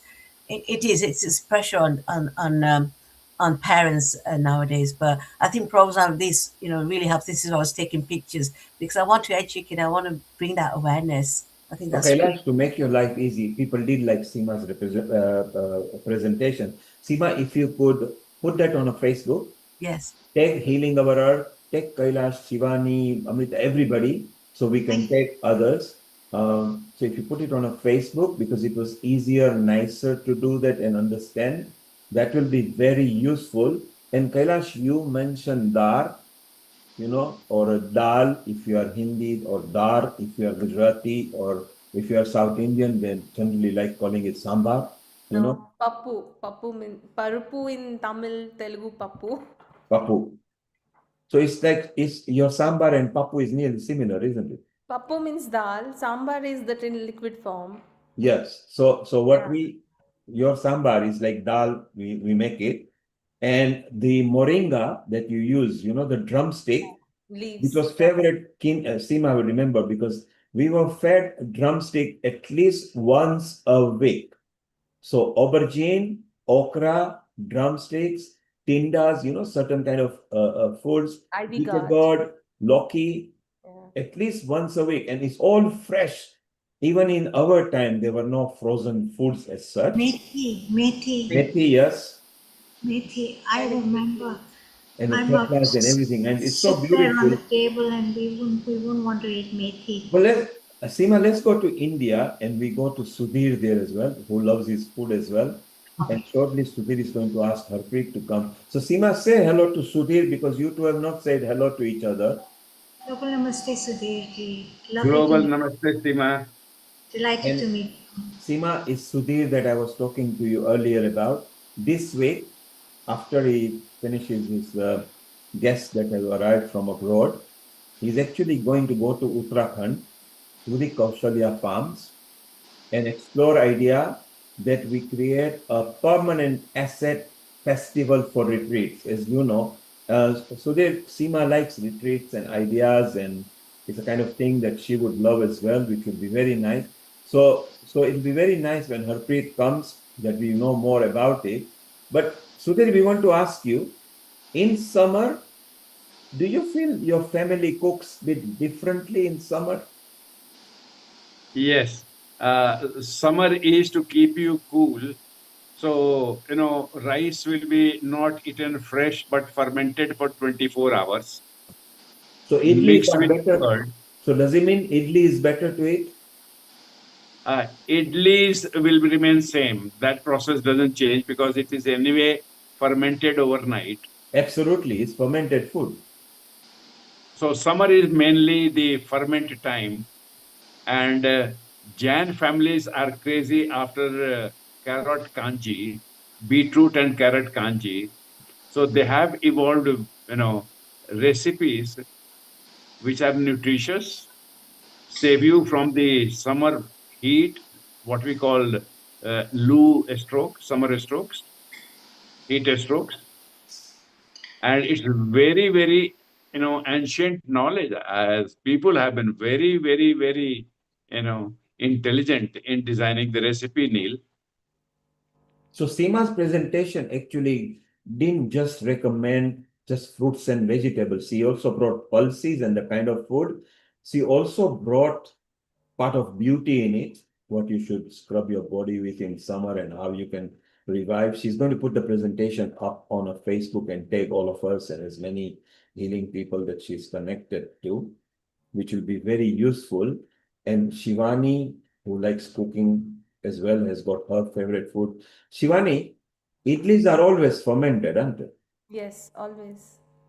And so therefore, otherwise, they are also good food to eat because very less Probiotic. chance Yeah.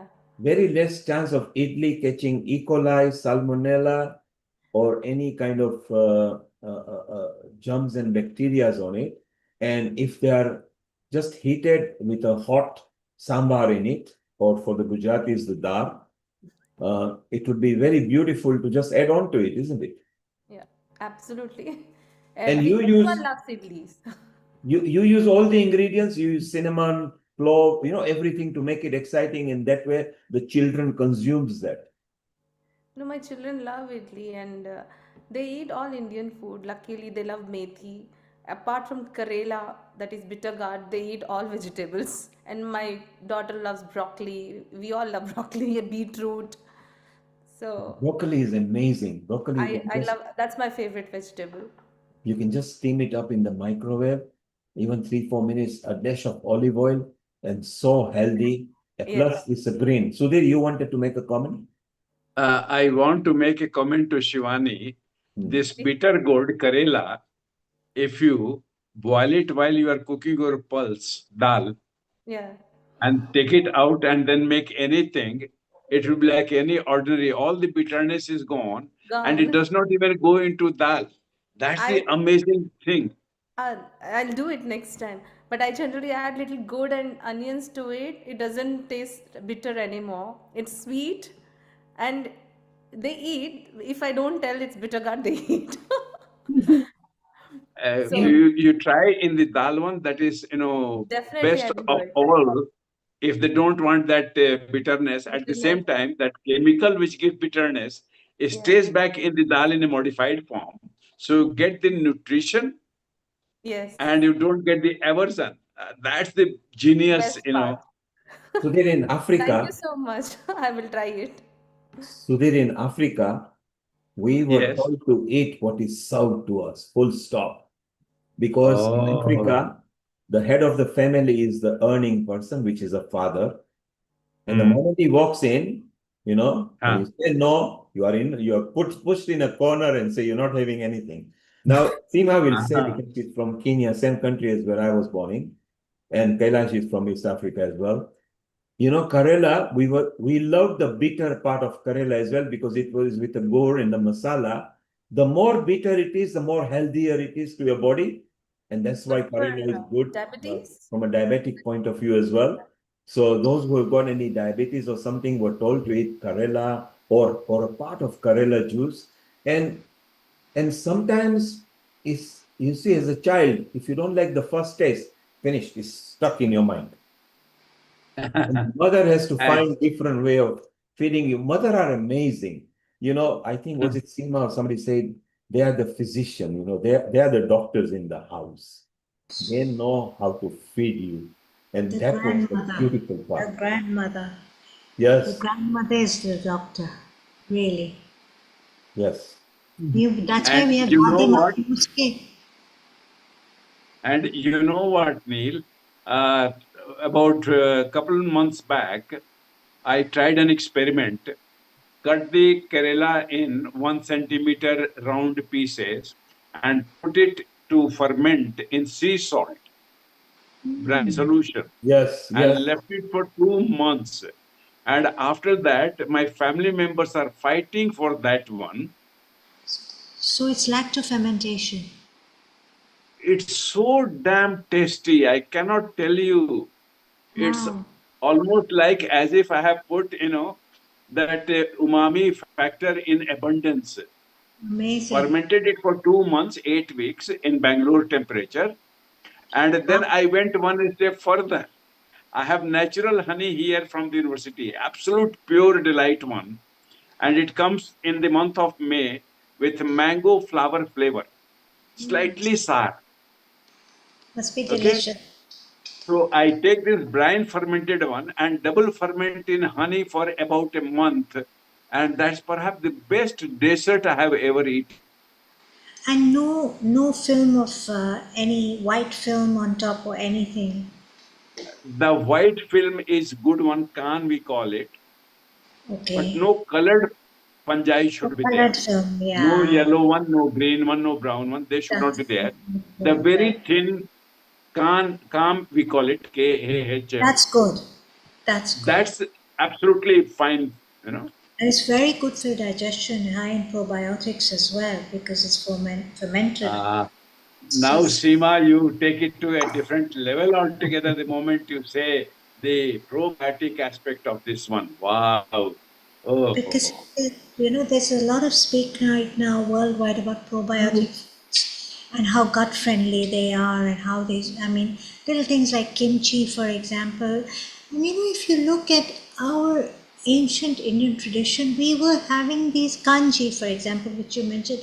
Our forefathers were making kanji.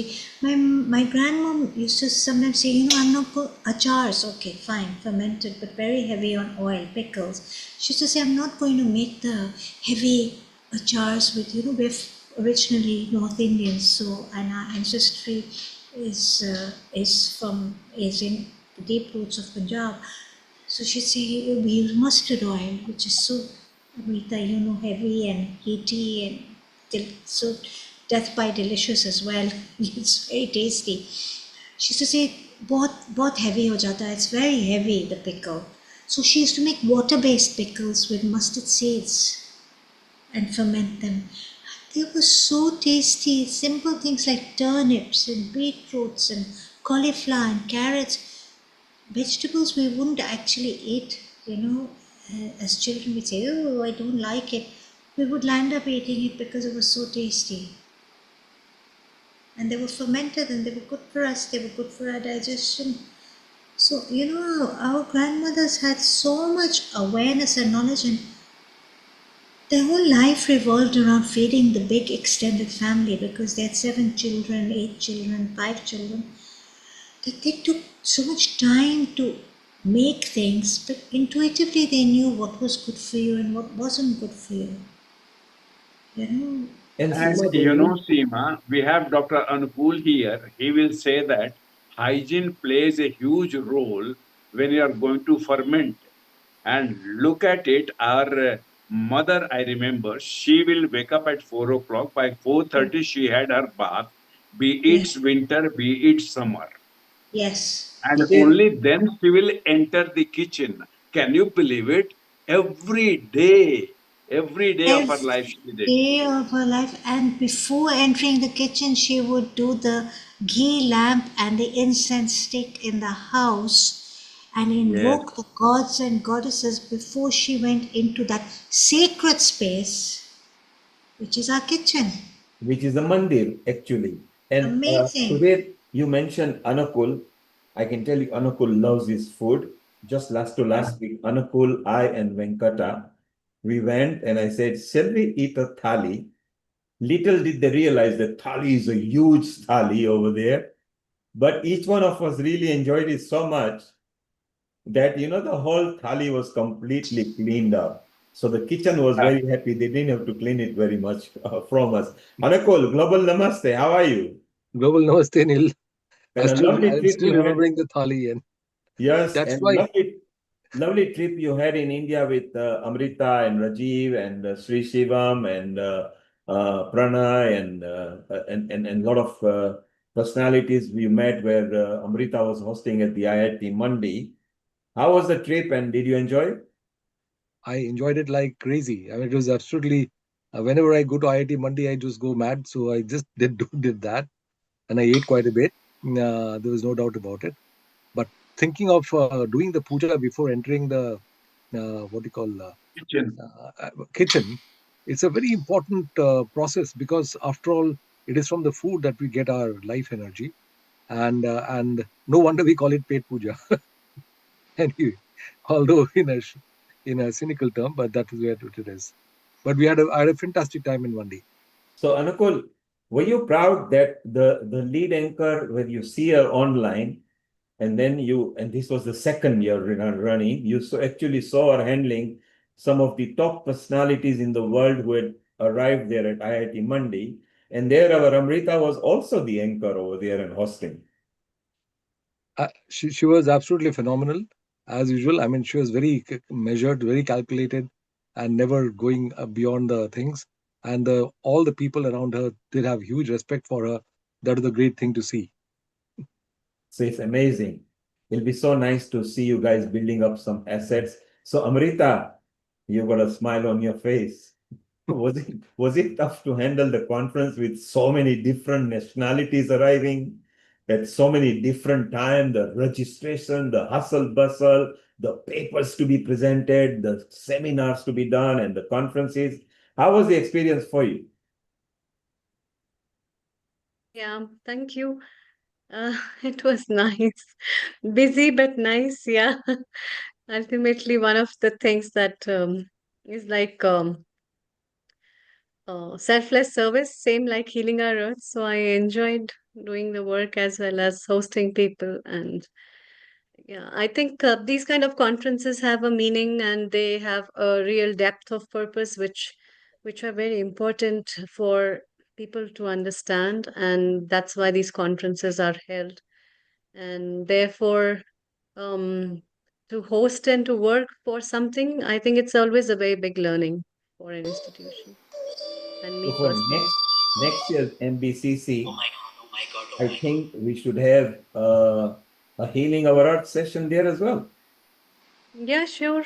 Definitely. I was very glad to have 3, 4 people from Healing Our Earths, and meeting somebody offline is always a pleasure. Beautiful Yes, soul. it's so nice to be there. Well, we're going to continue with our talk, and shortly Harpreet will be coming, who we want to visit too, because he has got very exciting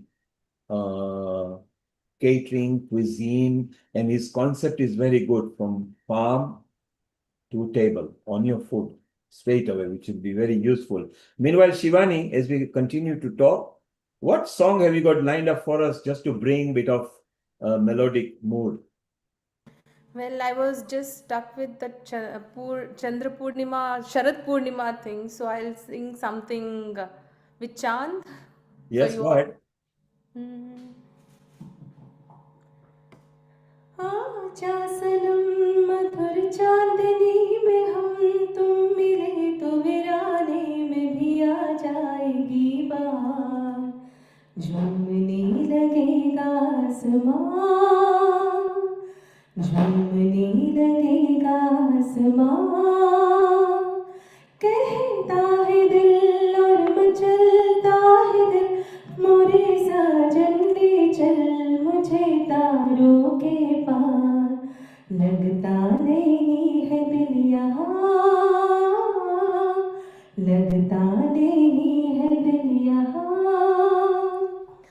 भीगी भीगी रात में दिल का दामन थाम ले खोई खोई जिंदगी हर दम तेरा नाम ले चांद की बहकी नजर कह रही है प्यार कर जिंदगी है एक सफर कौन जाने कल किधर चांद की बहकी नजर कह रही है प्यार कर जिंदगी है एक सफर कौन जाने कल किधर आजा सनम मधुर चांदनी में हम तुम मिले तो वीराने में भी आ जाएगी बाहर झूमने लगेगा आसमां झूमने लगेगा आसमां कहता है दिल और मचलता है दिल मोरे साजन ले चल मुझे तारों के पार लगता नहीं है दिल यहाँ लगता नहीं है दिल यहाँ thank you so much. It's an all-time favorite for everybody. You saw you brought a smile on Kailash, Amrita, and Seema's face on there, because it's a common favorite song for everybody. And Most of them, yeah. And isn't it nice to be able to sing and cook as well, isn't it? Oh, I love doing that. I always do. Any song, bhajan, anything. So, And I- kabhi chup nahi rehti hu. And I like it when, the experts, or like even our mothers, when they used to cook, the way they throw the spices in, they even knew how to throw the spice in the food. They even knew what spice goes before the food is being cooked and what spice to put after the food is cooked. So the spice don't get burnt or don't reduce in a value. I mean, in itself was a science. And they never went to university to study. And it's so, Seema's mother, for example, was so much in the kitchen and people liked the food that they asked her to write a book. So she wrote a book about cooking. And that brought Seema into the scene by saying, oh, if mom can do it, I can do it as well. And subsequently, she loved cooking. So Seema, mom was a good cook, wasn't she? The best. My grandmom was the best cook. My dadi and my nani, nobody could compete with them. And because we are used to eating, Mom was excellent, but they were super par excellent. Oh my goodness. and the children grow up eating what mom feed them, and then suddenly if they go elsewhere, they don't like the food. It might be a best chef giving them, they don't like it because they're used to the mom's cooking. And Neilji, I mom, heard that your mother was a very good cook. I believe I was told by somebody that in Leicester people used to come to learn from him, from her. Am I right? yes, all the in-laws, all the uh, daughter-in-laws and bhabis and chachis and everything, they used to come. And mom was one of the best samosa maker, Wow. best kachori maker, best kidney beans maker. Her salads were so good. And they Wow. rustle it up so fast. You go home and suddenly, you are there. And they knew favorite food of each sibling or each offsprings or each relative. And they don't mind making separate foods for everybody. And that's why mothers are always special. They're amazing. They are patient. Yes, Anukul. Insofar as the traditional system of cooking in India is concerned, and of course various corner, it is just not merely the type of food that they cooked, but the proportionality of the protein versus carbohydrate versus other kind of minerals was very calculated, very carefully calculated. For example, in South India, the fermentation process not only gives you a lot of micronutrients and other kind of bacilli for microbiomes, but the proportionality I did not realize it was 40% proteins for dal and other kind of things, and 60% carbohydrates, and it was consistently done in such a way that you had the right proportion of food. Also, they had rasam, which they would take at the beginning, that would increase the acid content of the food to start with, that would change the lactate content in the blood, and that reduced the absorption of carbohydrates. Now many of the people in South India still, they have sort of distorted their concept. They'll take a huge quantity of rice right in the beginning, but the entire concept was the thali system had the proportion of food properly laid out in such a way, and also sequence, that you could collect the right amount of nutrients, micronutrients, the various kind of these products, all in such a way that you would have the right balance. Also, the type of oil, they varied from state to state and place to place. For example, in Bengal, we had almost everything made of sarso, that mustard oil, Mustard. as opposed to Mustard South oil. India and Kerala and all, they would be having coconut oil, and they used to be produced at random at a Groundnut very oil. high quantity. Yep. So Neil Harpreet has joined. He is under tremendous pressure today because the season is there. So can we listen to him and free Yes. him? Yes, straight away we Okay. go to Harpreet.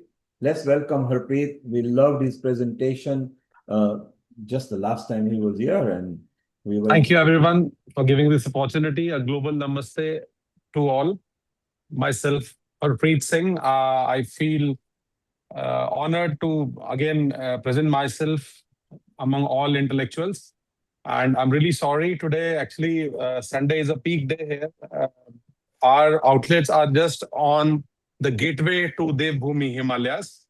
So people from Delhi and nearby cities in vacations normally rush to the hills just because of the peak summers there. So we are quite occupied currently. Let me give a brief introduction about myself. I am doing organic farming since 2012 when organic market was not in a right space here in our region. So my intention was farmer is the only person who is unable to decide the MSP, the minimum selling price of his or her product. So, keeping this thing in mind, by Almighty's grace, I entered into this hospitality sector where our entire agenda was whatever we will grow at our farms, we will serve the same to our customers. And just to exit the middlemen from between, we tried to process the entire organic produce, and we plattered it to our customers in our restaurants. And a lot of blessings we got from our customers. We started with just 40 packs sitting, And today, by God grace, we are serving almost 250 to 300 people every 5 hours. That's amazing, Harpreet. It's so nice. Harpreet, yes, you got your video on. If you could put it on a landscape so we can see you as well, so it will be beautiful. There you are. Harpreet is here now. I can spotlight him. So, Harpreet, the beautiful part I like from the last presentation was that it was in the farm that you learned how to do the farming, and then you did organic foods and everything. Then you took care of the nature, because on the top of the trips, you build a nest and you left 10% of your food so the birds can survive. Then you started a banqueting suite and a restaurant.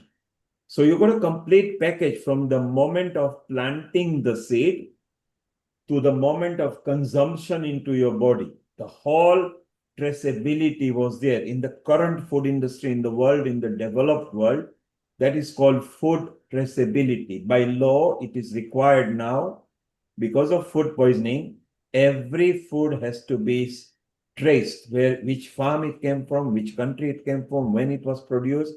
You unknowingly already have the whole process. So that's the beautiful part. Thank you. Actually, sir, the sudden change took place in 2019 when I was blessed with a boy. So, and in 2020, it was a lockdown phase.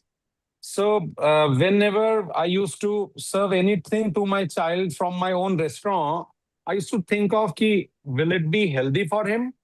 So, simultaneously, in the back of the mind, I was thinking, if I am giving the best to my child, so why can't others provide the best, at least when they are connected to us? If any child is having anything from our place, so he should be 100% satisfied that he or she is having something authentic. So in 2019, when my child was born, I took a pledge that the ingredients of my home kitchen and my hotel kitchen will not be different. The brand, the quality, the collection, anything which I am using in my home, because farmers eat the best. So this is what we have learned since my grandfather groomed me up. So the best we keep it, farmer will keep the best for his consumption. So if farmer can eat himself the best, why can't he serve the best to others? So this was what in my head. So in 2019, we took this pledge that we will just replace each and every brand or ingredient which is not good for health. So first of all, we replace the artificial color, we replace the refined oil, then we replace this fortified salts, the fresh wheat, fresh rice. So in Indian tradition, we generally just keep the grains fermented for a couple of months and then we use it, just to break it's a natural process to break the gluten. So if, say in India, in North India, most people are chapati lovers. So we developed the concept, you can't do yoga every day, you can't do meditation every day, you can't do jogging and walking every day. Some way or the other, there's a miss sometimes. Maybe sometimes you're not available, sometimes you're traveling. But one thing that North Indian do every day is chapati. So we tried to make chapati as healthy as possible. What can we? So we developed 3-4 different sort of wheat flours. Say somebody who's facing constipation issues. So if we have processed the wheat flour in such a that we have added some sort of ingredients in that flour, and that chapati is healing the gut health of the concerned person. So same way we did some wheat for the guys who are having this deficiency of iron. So I am deeply connected with 2-3 agriculture universities, GB Pant University just adjacent to my farm, and a lot of senior scientists work with our farm there. And I'm already connected with Punjabi Agriculture University, where they do a lot of research on So recently they have developed a variety called RS1, which is the best for the diabetic patients. So there's a wheat which will not increase the glycemic index of a body once if eaten. So glycemic index, it will not increase the glycemic index immediately. So for the diabetic patients, it's a boon. Is So that kapli? yeah, no, Is it's that? not kapli. It's not kapli. Okay. No, kapli. So as far as the glycemic index is concerned, because the diabetic patients are mostly about the glycemic index, are mostly concerned about the glycemic index. So this is basically you can say it was a very old variety, and they have recovered it from it's not genetically modified also. And the scientists have recovered it, and we did a successful first trial at our farm with 10 acres this year. And we have, I think almost on 12 to 13 diabetic patients, I have tried it. And in fact, I'm a nap lover. After my lunch, I used to take a nap. I have learned this from Gujarat. I was on a project in Gujarat for a couple of months in 2013. So this beauty to digest the food after taking a 15 minutes nap after the lunch. So once I started consuming this sweet, so I was not able to sleep after my lunch because no yawning and no such sleepiness. Because when you will eat wheat, when you eat gluten,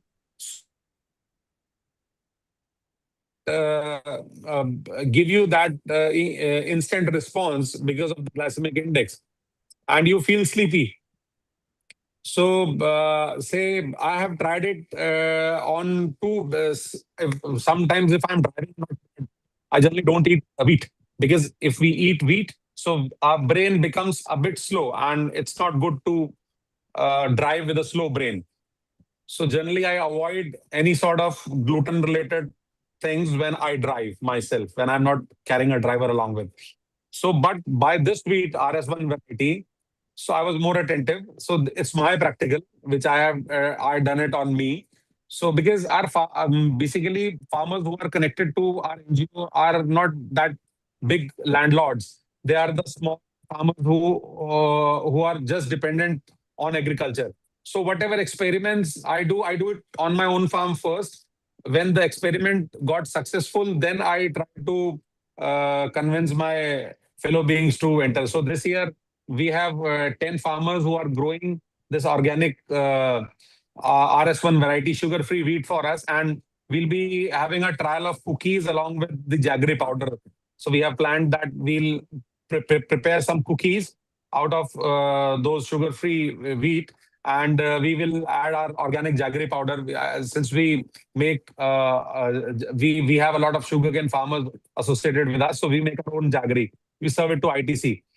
So ITC and Organic India, they are the biggest buyers who procure the sugar cane jaggery powder from us. Pure So this year, Punjabi style. Pure Punjabi style. pardon? I have to add pure Punjabi style. The I jaggery can't that hear you. pure Jaggery, yes. Punjabi, pure Pure Punjabi Punjabi style. style, yeah. Pure Punjabi style jaggery. And The if best. anytime, I'll just send you the link online also. If anytime you can have to taste it. So whosoever tastes it says ki couple of years back we used to have this sort of taste. So whosoever has eaten our jaggery powder and jaggery cube that we make, so they say that you have taken it to our older times when our granny used to give us this jaggery on the pancake, or in the some people eat it with the rice also, putting some ghee in it, cow ghee. So yeah, we are trying a lot. We are trying our level best how we can serve to our society the best. So if I can't serve not under quality food to my son, why should others should serve, na? If they are connected to us? So this is what our small, you can say. And Seema, since March this year, we have started a revolution where Harpreet lives. The place is called Rudrapur, and his mother supervises and makes the culture for the curd. Oh, wow. And the curd is awesome because it is from the cow milk he produces on his own farm. You can see the picture of the calf and the cow. And then I had been instrumental in motivating her to make it in earthen pots. Oh, wow. And that curd is not available to anybody except very special 3 or 4 people outside his family. Okay? I know one of them. And Because Sudhir, we are using it for making 2 drinks which will revolutionize your nutrition. Particularly the young kids, they don't have time. They are looking at the mobile at the same time they are eating their food. So we have made a drink that they can drink it and all that nutrition will come out. Oh boy, we are absolutely excited about the experiments we are doing with Harpreet. What do you say, Harpreet? Tell about Amazing, the, amazing. Yeah, that earthen demand pot for the curd, white butter that that we earthen have. pot, yes. So that earthen pot curd is really in high demand. So so whosoever eat it once, so we have kept some samples at my restaurants. So in fact, I was also shocked about the texture when we are making it since years now, but when Dr. Sharan advised us to make it an earthen pot, so the extra moisture is consumed by the earthen pot, and that texture, creamy texture of the curd, so one can eat it without adding anything into it. Harpreet, Yeah. Since many years Harpreet at Yes. my Sudhir, home, Harpreet I Sudhir, prepare curd you in the can. earthen pot only. That's what is the speciality. And it's very nice. कਦੋਂ ਆਈਏ ਅਸੀਂ ਤੁਹਾਡੇ ਕੋਲ ਦੱਸੋ? Anytime, Seema ji, anytime. we want to go. कਦੋਂ आइए मैं ਅਸੀਂ? तो जा रही हूँ ओके मैनू मेरी अच्छा, दादी ਤੁਸੀਂ ਜਾ याद आ ਰਹੇ रही ਹੋ। है आई एम रिमेम्बरिंग माय दादी माँ ਮੈਨੂੰ ਵੀ ਨਾਲ ਲੈ और ਚਲੋ। then pots I mean I was thinking to myself the first time I had Greek yogurt they said oh it's Greek yogurt you've never had it before I said are you sleeping I've been eating yogurt from an earthen pot my whole life you know it's better than any Greek yogurt you could Yes, give me yes, yes. Actually, so we are a family of farmers from Moga okay and wow, great. my grandmom used to have sarson da tel, sarson da tel, we make ये sarson. कच्ची धानी तेल P मार Chidani. का ना P मार का तेल That's my dadaji. दादाजी's That's yeah my legacy. dada. Yeah. And we used to have a dairy behind, and my Yeah, dada used Moga to is make very famous for it. I've been to the Moga. lassi Yes, in the big yes. clay gada with that thing like that, and the dahi and the atta used to be peso. The atta, the wheat used to come home. We used to chugo it, and then it used to be washed and dried and taken for pesoing. Oh my God, what a sacred kitchen there! And Amrita, you know what I'm talking about. So much fun, eh?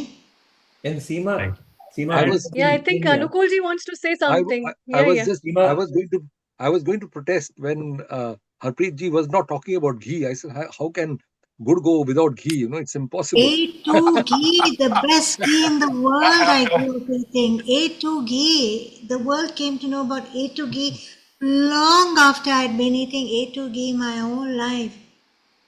You know? and Like, Seema Harpreet mentioned about jaggery cookies. Well, in oh, East Africa, good in East, wali Af- roti. Hi. So in these East cookies Africa, we made it with jaggery and sea buckthorn. So we Please have farmers. send me your website, please. so Please send me Harpreet, Sure, your I'll. website. Harpreet, in East Africa, this was Yes. fairly standard because the settlers who came from Gujarat and Punjab, they brought the technique from there. The Punjabis were sent to East Africa for particularly engineering and farming. They were very good. Patels were very good farmers. So from Gujarat, Patels came. And then the business people from Gujarat came. And this community brought the style of cooking. Now you mentioned the curd, yogurt, dahi, as we call it. That food made by the Indian grandmother at home, and you put it in the rice and like for fresh mutter curry or something, you cannot buy it anywhere in the world. Yes. So Harpreet, you have gone back to basic and brought it to a standard. It is so beautiful that this is what we are very keen that everybody in the world should travel to Kaushalya farms and enjoy, pick their fruits and foods the night before. So what they want to eat in the morning, they actually touch and feel the food they are going to eat. They actually farm up over there, and you are in such a zone where you are. There is trekking, there is rafting, there is walking, there is bird watching, and this is why it makes it very exciting. So Sudhir, when you are going there sometime, you need to explore all this. And Seema, obviously, keep in touch. Sudhir, you are connected to Seema, so if you keep in touch, Harpreet, Seema's mother was actually an author of cooking food. Wow. And She she was a came cook. from Punjab, Wow. slightly different from the... Jalandhar. She came from Jalandhar. She was born in Jalandhar. Jalandhar. Wow. Lovely. Grew up in pre-partition India, and she lived in Rampur, and she learned her cooking in the Nawab of Rampur's palace. Wow. Wow. She And was maybe, excellent. Harpreet, let's say hello to Juli in Italy and Sarah here in United Kingdom. Okay. Juli is doing her session in about 20 minutes time from now, and Sarah is doing a bit of chit chat. And Juli, hopefully next year we can take people from Italy to this part of India where Harpreet is, and they can actually enjoy the food. My pleasure. My pleasure. And pick their fruits and vegetables which can be cooked the following morning. So it will be so nice. Sarah, again with your group of WOW, you know, the women, the art of winning and all your groups that you run. Would it not be nice that at some point we attend the festival once a year, every year, and actually be friends, cook together, yoga together, meditate together?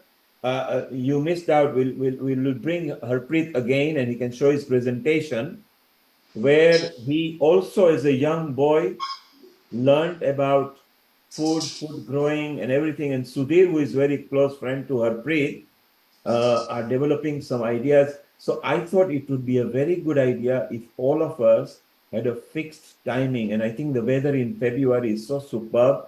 And It's a very pleasant weather.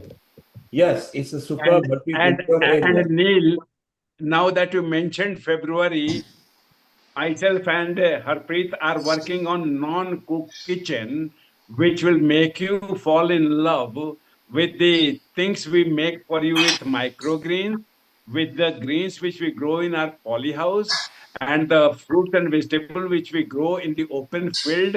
And nothing will be even given a touch of the oven. It will be all freshly made without that one. And lots of ferment will be there. Innovation, innovation, innovation from top to bottom. You will love your existence for those 7 days. We are extremely excited, and for good reason. For good So reason. Sudhir, The kind of things Harpreet and me are doing. Yes, Neil, you will love it. You're creating a food revolution. Let's take a comment from each three women. How would they think this kind of retreat be in India? Seema, we go with you first. I'm all for it. I'm all for it. I mean, I think you're en route to Dehradun, Harpreet ji? Dehradun is the other way when you are towards Nainital from Delhi. So we are on the way. My mom studied in Nainital, so you're not far from Rampur, no? No, Rampur is just my district is in Rampur. Almora, Ranikhet, all that lovely region of India, Almora, Ranikhet, Sara. Oh my God, I'm coming. Yes. So look, Seema loves the idea and the thought. Juli, what do you think? Would it not be wonderful that in India, in a beautiful month of February, where the inbound flights are even at a better price because the peak season is finished, the wedding season in India and all those things, would it not be wonderful to take a gang of people from Italy and UK and get them actually enjoying, living, eating the food they select, they prepare it, and they in an organic way of doing it, and share and enjoy everything that Harpreet is enjoying? I can't think of anything better. So let us all work towards that. Sarah, you are in United Kingdom, you're up there in the north of England. Would it not be nice to travel up to India where all the friends meet each other, all the healing people, the several thousands of healing group who know everybody online, but to actually meet in person and then cook your own food, your own style, your own way, and be here in the morning and do meditation, yoga. Sarah, isn't this wonderful idea? Oh, it sounds like heaven on earth. Absolutely, heaven on earth. Well, Sarah, hey, Neil, allow me to say this. The 7 or 10 days which you spend there will be defining and redefining the heaven itself. That's what me and Harpreet are planning for you guys. And the One more thing I want to add on. For you guys. One more thing I want to add on. So the name Devbhumi itself says it all. So Devbhumi stands for Devo Ki Bhumi, the land of gods. So there's a saint who is 137 years old and is eating the wheat flour from our farm since years. And his age is 137. And he still walks, he still talks. And he was born and brought up in London. His mother was the Chief Justice of Dhaka High Court. And he took sannyas in 1930. He came as a medical superintendent with Britishers in India when our country was not independent. And he stays in Haldwani now. He bit stay confident and remote. He generally don't meet people and greet with people, but he's very close to us. So when all of you will be here, so we will request him one day to give his darshan to everyone, and he may share the secrets of his 137 years old journey and how he feels eating our farm products. And he's a very noble soul and very connected to the great powers. So this one thing I will add on whenever you guys are here. And it will be my honor to. And Sarah, in the month of May, the University of Agriculture in Punjab, it is called Punjab Agriculture University in Ludhiana, they awarded Harpreet from growing that wheat variety. And you know what? He stores it in 10 quintal bins for a whole year before we consume it. So the science of it is amazing, amazing, amazing. You know, university awarded him. Can you believe it? And they give him the seeds. Not everybody gets the seeds. They gave him the seeds. Tell about this, Harpreet.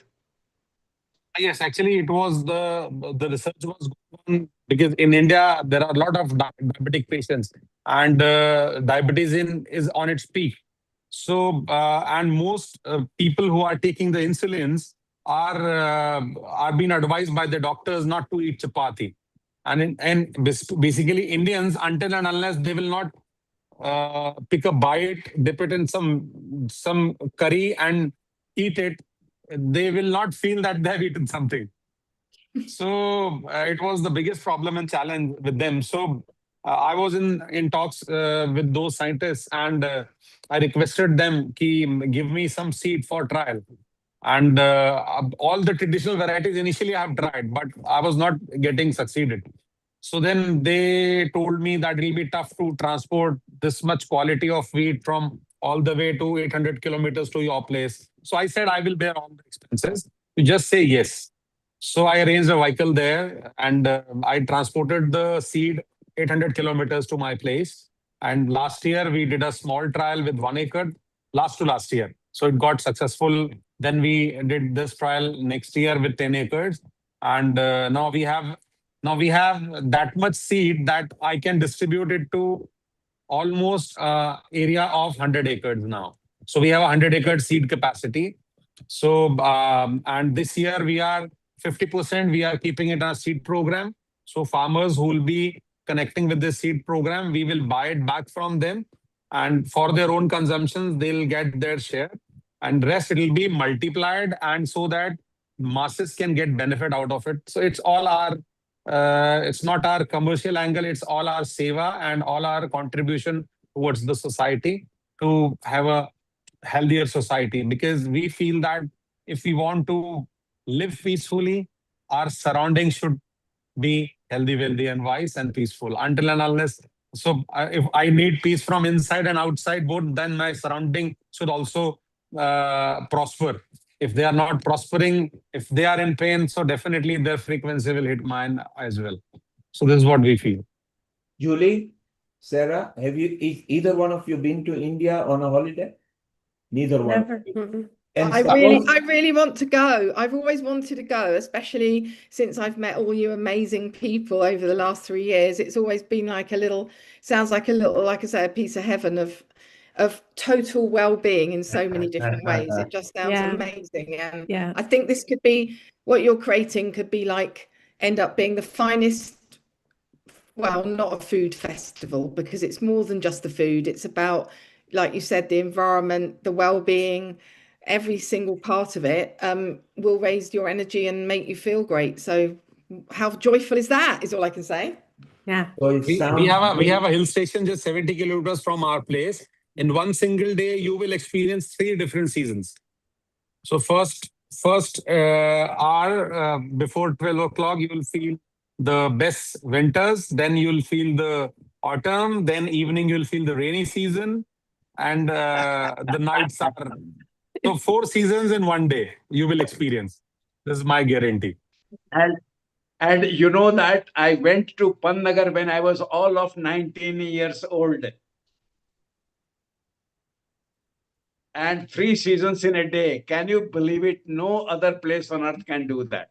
We have that, in us. It's, summer, autumn, and winter in same 24-hour cycle.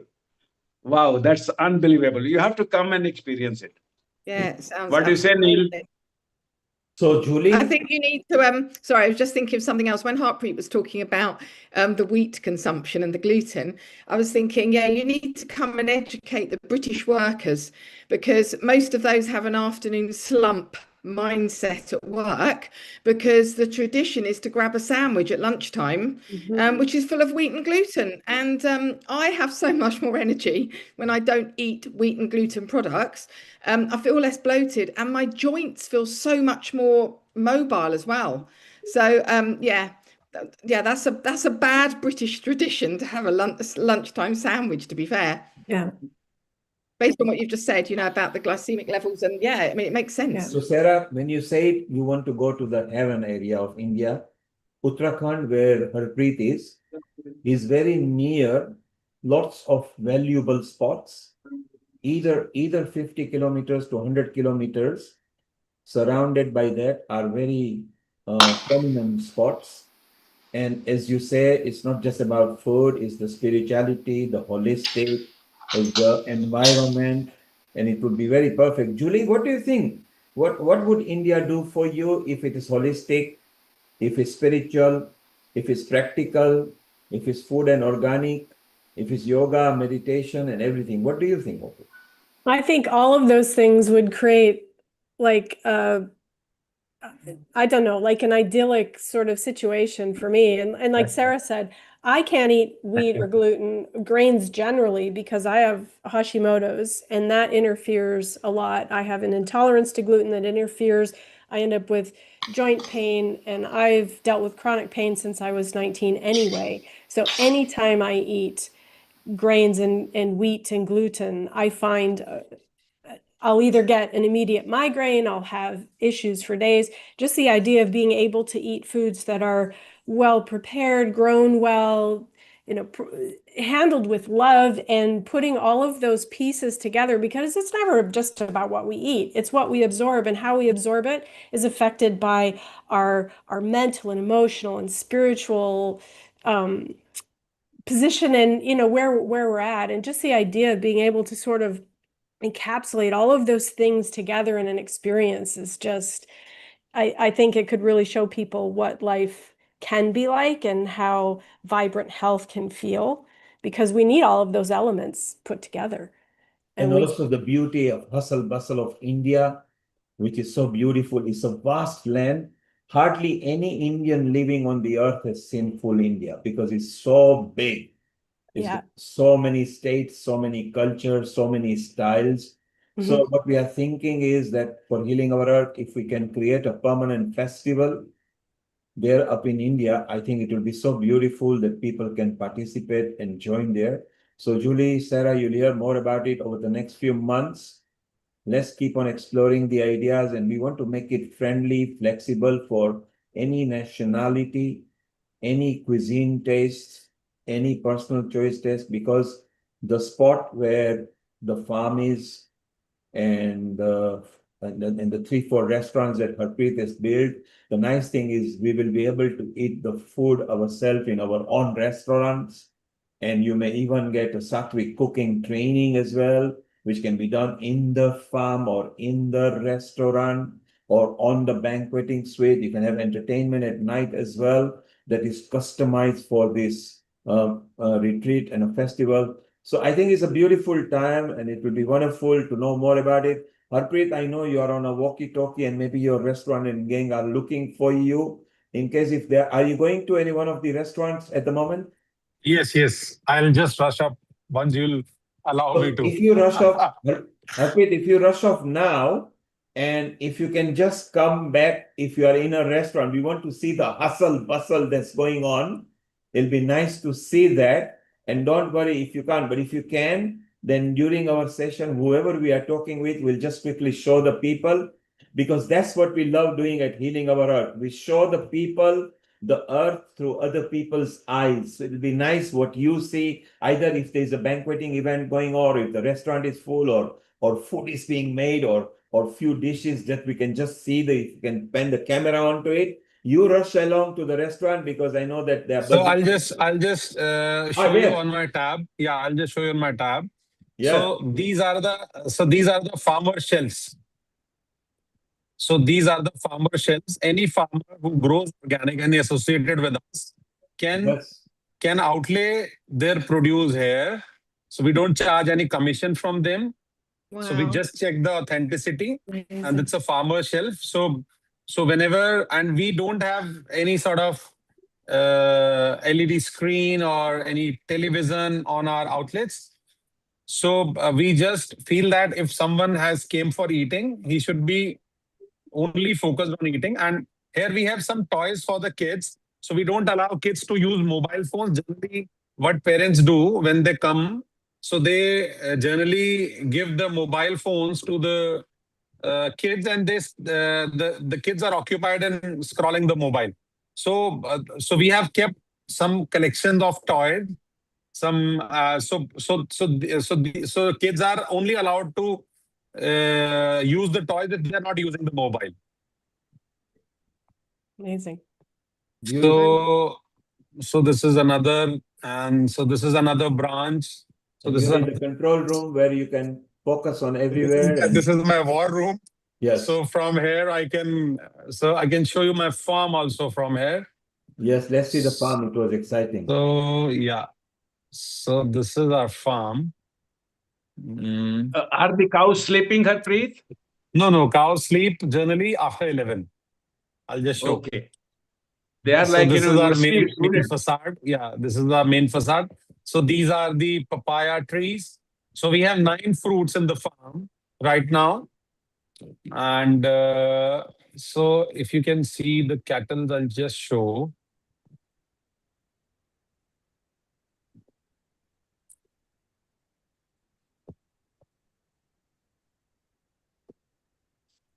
And while we are waiting,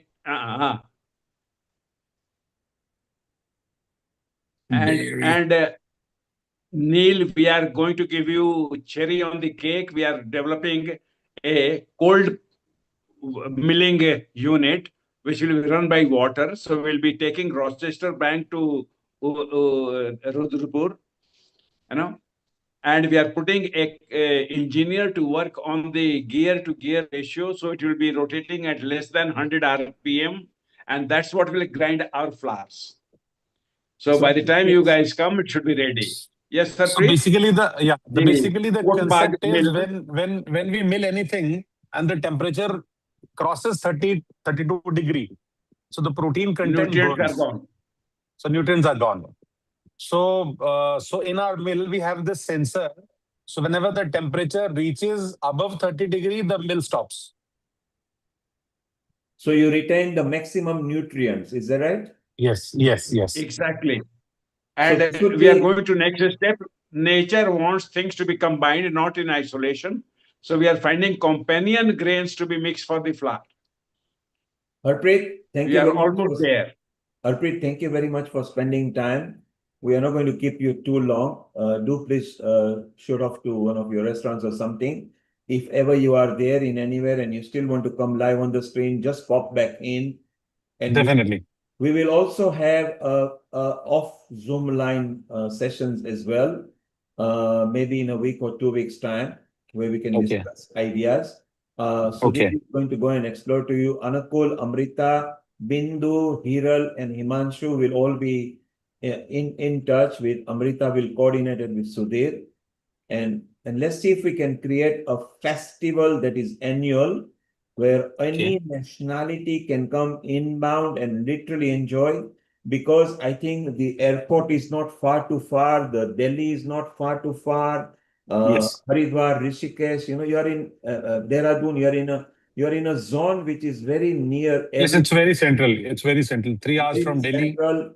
Yeah. And trekking, rafting, farming, food, yoga. You are in the yoga kendra of India anyway. Yes. And Yes, yes, Parmani yes. Ketan with Sadhvi Bhagwati and Muni Swami and Swami Ramdev. Yes. in Haridwar. Yes, yes, yes.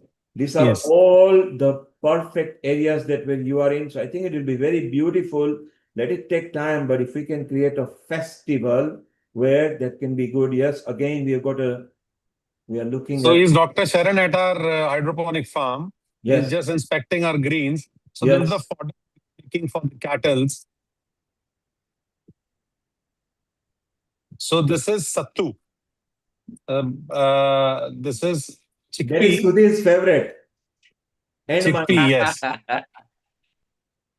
So this is chickpea being roasted at my farm. Yes. These are black chickpeas, correct? Yeah, black chickpeas. Yes. My favorite as And well. it's nothing done like this, manually. Neil. Nothing like this, Neil. So she's my I'll die farm for this. cook. So it is roasted on sand. So this is the Mahabaleshwar and Panchgini's speciality. You get some of the best ones there, and everybody that travels to Mumbai, they drive up their way on the way to Pune, and they buy a few kilograms of this and chicky, and they come back. And this powder of chickpea, we are adding in our yogurt along with the mushrooms to make it a complete diet.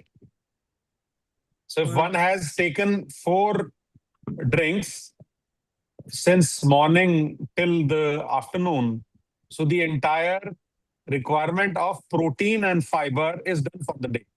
So this is what we are, along with Dr. Isn't Sharan's it expertise. amazing? Isn't it awesome?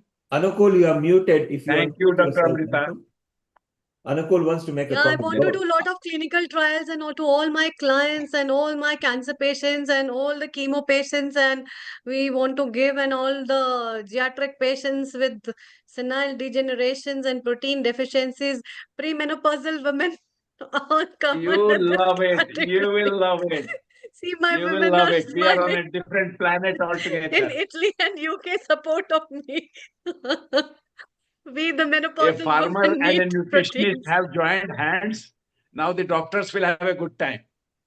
Yes. The farmer and Harpreet, I nutritionist. desperately need your products, and please tell me all the details because I definitely like to promote and This is utilize kapli. it and also Somebody do. was talking about kapli. This is kapli. So this is the dehusking of kapli is going on at my farm. So it's a Seema. dehusker. It's a Seema was talking dehusker. about this. Yeah. Yes, good. Am I correct that the chickpeas are being roasted in sand? Yes, they are roasted in sand. Yes, sir. Right. Yes, sir. Sand has a very And good we temperature. and we generally don't do the 100% mechanization part. We are capable of doing it, but we believe that until and unless human power and human feelings are not involved in the food, if all machine has done your work, then it will not give that impact to your body. Until and unless if some human being has been at least made his bread and butter out of your task and you have paid it and they got employed. So their blessings also, because they will always pray. Harpreet ji, I saw for the first time a shop where dosa was being made by a Sikh, which was very unusual. I'd never seen dosa and idlis being made. I said, that's very interesting. I like that. I would have loved it. Yes. So definitely in our retreats, I would like to add a langar as well, Harpreet ji. Definitely, Cooked by all definitely. the Why team not? of ours. Why not? And We'll we prepare it serve at our farm. It'll be a community lunch sort of thing, and we all community. contribute. Yes, we will do that. ये Professor Sudhir ji add this thing because मैं लंगर prepare करना के चाहती हूँ and I want to serve community kitchen for everybody. Everyone is We'll invited. make you happy. We will do that. And Amrita, Your wish is our command.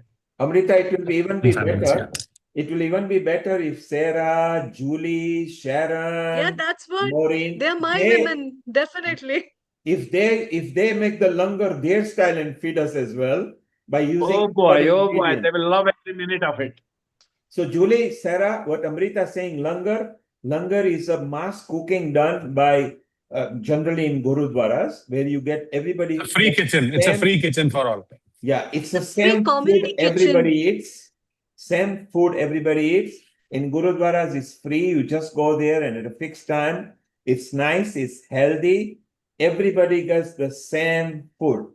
So it's beautiful. So what I'm explaining is there that because Healing Our Earth is connected to several countries and inbound different people would come, it'll be nice that even if they get involved in this. So the idea of the retreat to make it is a festival. Within the festival, we bring the cuisine, so health, holisticness, spirituality, biology, science, Indian knowledge system to share with other people's knowledge system. And actually in a physical farm where you are not rushed off, where you can ask questions, you can actually even do mini farming sessions. Harpreet has got a nice picture where he's driving the tractor, you know. Can you imagine when you're sitting on a tractor in a farm, you're so high up, it's like sitting on an elephant and trampling the soil, you know, and say, I'm going to heal you. So you're the chief tour operator. Can you're sorry to interrupt. You're the chief tour operator. You're the chief tour operator, Neil. Yeah, he's the chief tour operator. I'm just a sideline. I'm just sideline. No, you're not. No, you're not a sideline. No. At Healing Our Earth, my choice is to see each one of you being promoted, being happy, because it's so nice. But the moment when Harpreet came with the idea, I started talking with Sudhir. Sudhir is actually going to spend now time to explore the transport to and from, the accommodation probabilities. The nice thing is Harpreet has already got 3 restaurants and maybe 4, I think he's working on the 4th one. And the restaurant has also got banqueting suites. So in the evening, we can create our own entertainments as well. We can customize our entertainment. We can all sing the songs together. We can call local cultural groups to actually perform for us. And like Amrita said, that if we did a langar, then we can even do a group dancing and all those things. So I think probability is very good. We'll take inputs from each one of you a bit later in 2-3 months' time to after exploring. It's a good part of India. It's a network that will be easy to get to. Sudhir is going to work out all the pros and cons.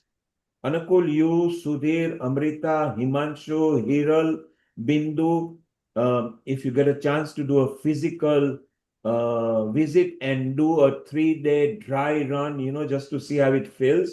And we can customize, and it doesn't matter if it takes us 2-3 years to get it right, but we want to turn it not just a retreat, we want to turn it into a festival where that festival becomes exactly world famous. Exactly, and we will do it. Yep. We shall do it. Cows are here now. Look at the cow. So you'll be able to go and adopt a cow and say hello to a cow. So this is the we call this white one is the Badri, the traditional breed. So if someone has a headache or a stomachache, you just have to stand and tap her for 10-15 minutes and the headache or any sort of ache in the body is gone. So this is the power, that frequency she carries. So I have done several times. I have done this myself.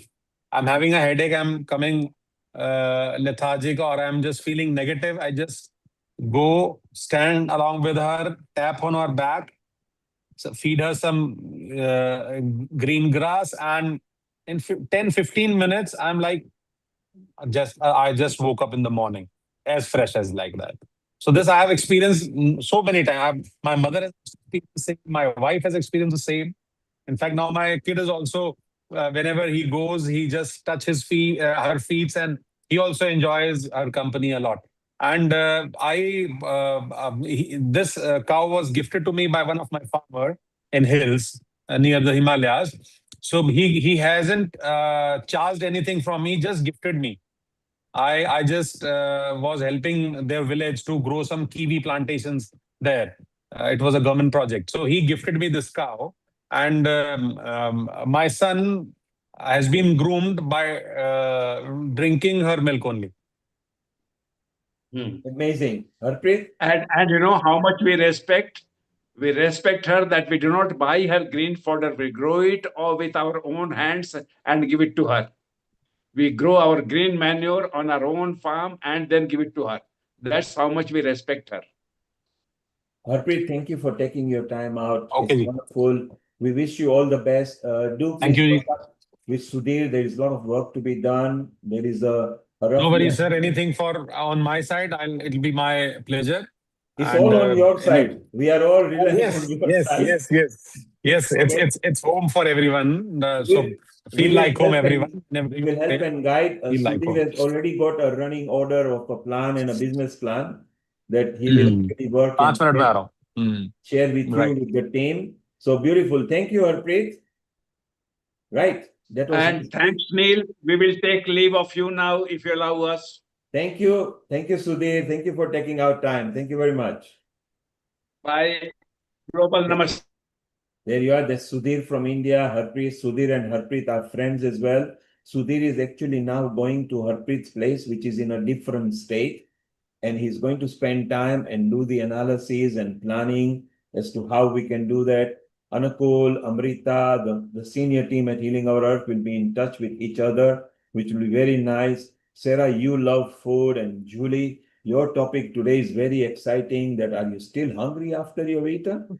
Well, hello, something is wrong. So, Juli, we want to know about that. We'll just listen to Sarah for 5 minutes. Urmila is here. Urmila, you wanted to even talk something about food. So if you could unmute yourself. First of all, how is your health, and can you see a bit better nowadays? Yes, I have recovered from my therapies now. Brilliant. Trying to get back on the track. Beautiful. So Urmila, stay around. We are going to chit-chat with Sarah and Juli, and then we'll chit-chat with you about your food ideas, okay?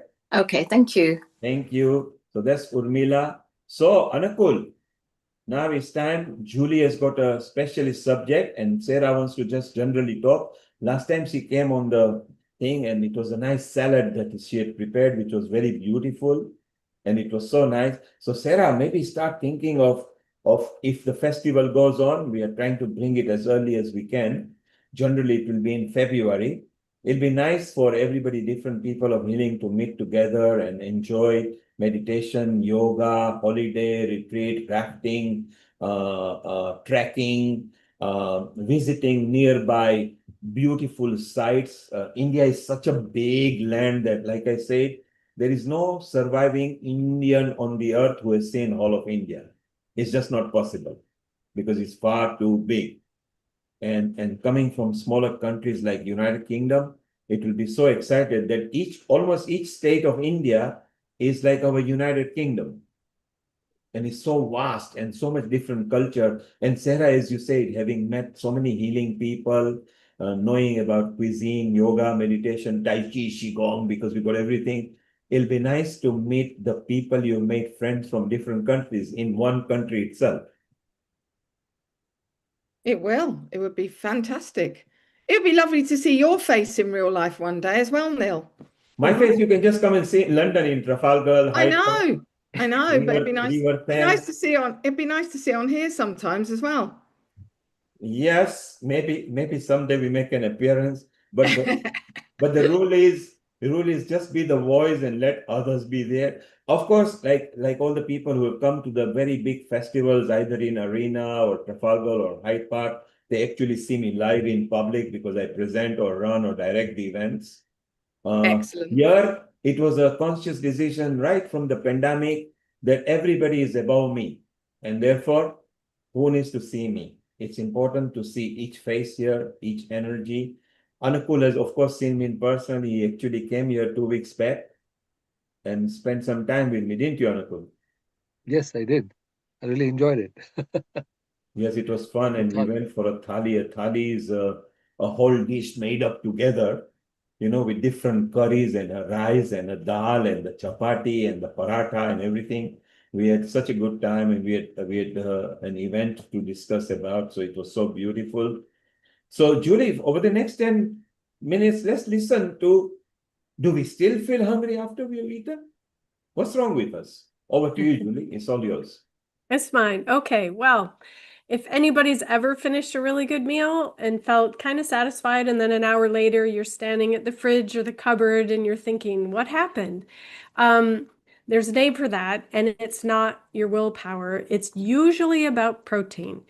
Protein is the most satisfying thing on your plate because it tells your brain you're actually fed. And after all these great conversations about the different ways we get full nourishment from the things that we eat, this is important. And especially if you're a plant-based eater, you need to understand where your protein is hiding. And I'm talking especially about women over 40 who are in this perimenopause through postmenopause transition, because we need to build a plate that's keeping us full and strong and energized, because somewhere around the age of 40 we naturally start losing a little bit of muscle each year, and that accelerates as we age. And muscle is important because it's what keeps our metabolism humming, it keeps our blood sugar steady, and it keeps us strong and independent for the long haul. Protein is the raw material that builds and protects that muscle. So once we pass the age of 40, our bodies are less effective at processing it. And that means we actually need a little bit more of it. But the bonus is that protein is the most satiating thing you can eat. So it becomes your best friend for that steady energy and fewer cravings. So it gets that I'm not hungry after dinner payoff back to if you're getting enough. So we want to give our bodies enough of the building blocks that it's actually asking for. Now, there's been a lot of scripts and myths about plant-based eating not being complete proteins, and you have to be very careful about combining your foods at every meal in the right way. And that isn't necessarily true, because we don't have to play Tetris with our proteins, right? Our body's going to pool the amino acids across the course of the entire day. So we don't have to have that rigid combining rule that was busted a long time ago. And there are even a few plant foods like quinoa and buckwheat that are complete proteins on their own. But the part that most people usually miss is that variety across the day genuinely matters, because plant proteins are each a little bit short in one or more essential amino acids, essential meaning our bodies can't produce them. And those proteins are slightly less digestible than animal proteins. So the smart move is to eat a range of sources over the day and eat a little bit more protein than we think we need. Now, having said that, if you only remember 3 things from what I say today, make it these 3. Number 1, eat enough protein. Focus on your protein sources, right? And generous portions can add it pretty fast. So a cup of dal, rajma, half a block of tofu or tempeh, a cup of edamame, or a bowl of chickpeas, chana, can add up pretty quickly. Now, for muscle specifically, and this is important again for women over 40 especially, but all of us as we age, there's an amino acid called leucine that helps sort of flip that muscle building switch. Now, plant stars for leucine are soy in the form of like tofu, tempeh, and edamame, lentils and dals, peanuts, pumpkin, and hemp seeds. When you spread those across the day, be sure to lean on those leucine stars, and then you've covered the most important thing that a lot of people miss. Number 2, this is the one real non-negotiable, and I won't soften on it. B12. Plants do not naturally produce vitamin B12, and your body can't make it. And it does a lot of important things. You truly cannot thrive without it. So it's essential for things like creating and repairing genetic material in all of your cells. It helps produce red blood cells that carry oxygen throughout your body. It's essential for maintaining your myelin sheath, which is that protective sort of insulation that surrounds your nerve fibers. It also helps convert the proteins and fats from your food into usable energy for your cells. If you're fully vegan, you need to supplement or add it in a genuinely fortified food source in order to get it. The good news is it's inexpensive and it's pretty easy to find. My one caveat would be pay attention to the type that you're ingesting. Methylcobalamin is the more bioavailable form. So if you have specific neurological concerns, if you're managing a genetic mutation like MTHFR, you want a more naturally occurring form. So methylcobalamin would usually be the better choice, but cyanocobalamin is usually less expensive. Just know that it's synthetic and it requires a little more effort from your liver and your digestive system to process. If you include eggs and dairy in your diet, you're usually covered, but it's still worth checking your levels because absorption naturally dips as we age. We don't want to be short on B12. It leads to things like fatigue, muscle weakness, memory loss, and even nerve damage, not things we want to worry about. Number 3, iron. Absorb more of what you're already eating, right? A lot of plant-based foods contain iron, but it's harder for our bodies to absorb. Plants contain what's called non-heme iron, as well as oxalates, which are oxalic acids, and they can interfere with iron absorption. But there's some really simple things we can do to compensate for that. We can boil higher oxalate containing foods because that will leach into the water. So things like spinach and Swiss chard. We can pair iron-rich foods with vitamin C. So dal, chana, tofu, pumpkin seed, spinach, pair with a squeeze of lemon, maybe some tomato, peppers, those kinds of things. And then keep things that are rich in tannins like chai, tea, and coffee away from your iron-rich meals, and that will allow your body to absorb it more directly. Now, it's all well and good to say all these things because information is amazing, but information is free and it's often worth what you pay for it. The real value lies in being able to actually put it to practical use. So your body relies on the protein that you consume over the course of the day. But in the theme of my talk, you're hungry an hour after dinner, you might want to start thinking about how you're balancing your proteins at each meal. So as a simple experiment, I recommend for a couple of weeks, try to balance your protein sources with some fiber and some fat, and then keep track of when you get those sort of snacky feelings and your cravings. It helps you to gather the data to understand how those foods are affecting your energy levels and affecting the way your body feels. And I will die on a hill for this. We all love fresh food, right? It usually tastes the best, but a fridge filled with ready-to-go proteins is well worth its weight over trying to cook fresh because life tends to get in the way. And when we get busy, the things we grab are usually the quickest, most available, and easiest, and that's not usually the healthiest or the most protein-based thing. So set yourself up for success. The other thing I'll say, especially as someone who's dealt with Hashimoto's and thyroid issues most of my adult life, you'll hear strong opinions about soya in both directions, but I'm going to try to balance this, right? Whole and traditionally fermented soy, like tofu, tempeh, miso, and natto, and then other fermented batters like idli, dosa, and dhokla are genuinely good for you. They're easier to digest. And there's a lot of research, human-based research, that shows those things are even protective for heart and bone health. Where I would say scale back as much as you can is the processed and ultra-processed soy. Soy protein isolate, especially because it's in bars and shakes and pretend meals and your vegan cheese and your vegan hot dogs and your vegan everything. The other thing is the one real caveat that I think is relevant to this room is that soy's effect on the thyroid can be negligible if your iodine levels are good. But it matters a lot for people who are low on iodine. And in the UK and the US especially, plant-based eaters are a recognized at-risk group.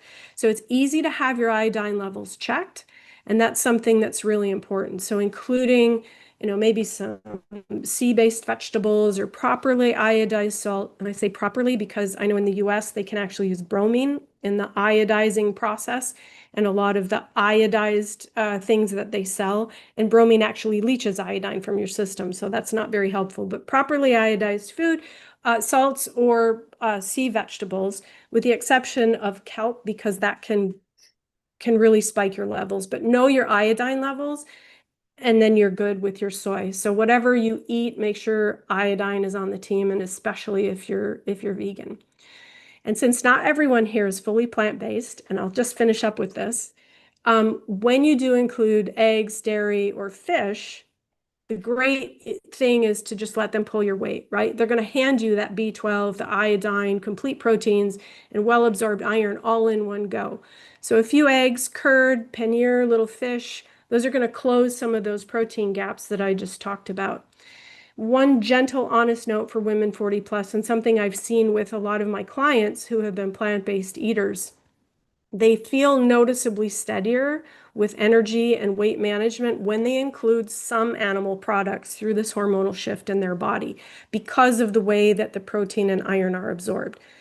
Now, if that's you, that's terrific. It's information, right? But you can absolutely thrive on a plant-based diet when it's done intentionally. So it's your plate. The idea is to build it so it holds you up. So the one thing I want you to walk away with from this today is, it's just a slightly different map if you're a plant-based eater. Variety across the day, leaning on the leucine stars. If you're feeling that hunger after dinner, start looking at how much protein you're eating at each meal. Make sure you're getting enough, because remember, plant-based proteins are also generally high in carbohydrates, which can spike your blood sugar a little bit and make you hungrier faster. So we want to balance those. Cover your B12 and your iodine, and give your iron a little vitamin C buddy to help it transport into your cells. I am preparing a one-page guide for this, so if you would like a copy of that, I'd be more than happy to provide it. You can just get in touch with me. It's Juli, Juli, at fabulousbeyond40.com, and I'll be happy to send it over to you. That's what I've got for you today.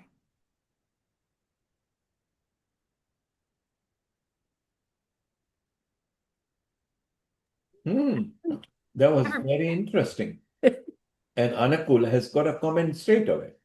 Yes, sir. I just want to ask, within the traditional Indian system, what we know of, they don't eat it, not they take lots of milk products and things like that, which does give enough B12. But one of the things that we've been found is there is something called Ambli. I don't know if you know.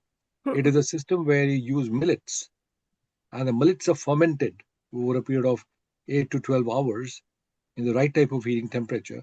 And that fermented millet provides you with a huge amount of B12, and also is supposed to be supportive of any neurological disorders which come in many of the patients. The good amount of study done in Rohtak Medical College and things like that, and places, they have come across a particular quantity of millet that have to be consumed after fermentation.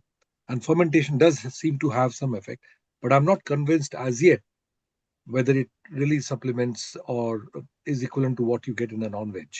Sure. And that fermentation changes a lot of things for a lot of different foods. And you notice that, I know in the UK, Marmite is one of those things that's, you either love it or hate it, but it's a way to get, from the brewing process, it's a way to get some B12 and some good minerals in if you're a plant-based eater as well. Personally, it's not my favorite, but added to soups or stews, it's a good way to blend that in. And also pickles. I'm not very sure how much the pickles contribute to it. The proper pickling, rather, when you're fermenting it properly, then you might get another quantity of, which will be different. Yeah. Well, and you get those extra probiotics that, I mean, if you think about it, our digestive tract, our gut lining is one cell thick, and it needs protein to rebuild itself. And it'll replace every 3 or 4 days, but we need the right building blocks for that. And some of those fermented foods can really help. And proteins are super important to do that in a healthy way. Are there any studies done or valuation done on the B12 values in this kind of food as opposed to food from non-vegetarian products? Not that I've seen. I haven't seen those particularly, but that's something that I would love to look into further, because I think it's important to find as many different sources as we can, especially because a lot of the enriched foods are enriched with cyanocobalamin, which is okay, but our bodies aren't made to ingest and digest synthetic nutrients as well and as fully as more naturally occurring ones. And so fermented foods and finding the right combination of foods to make complete proteins, I think is best. There's an institution in India called the Millets Research Institute. Okay. An Indian Agricultural Research Institute. I've not seen them as yet in terms of the valuation of the products. Okay. The Indian Millets Institute and Okay. Indian Agricultural Research Institute. Terrific. I'm gonna do some research into that. Thank you. Okay. I've personally not. I've seen certain other products in it, but I've not deliberately gone out looking for B12. Yeah, yeah. But it's so important. It's so important for good health. Yes.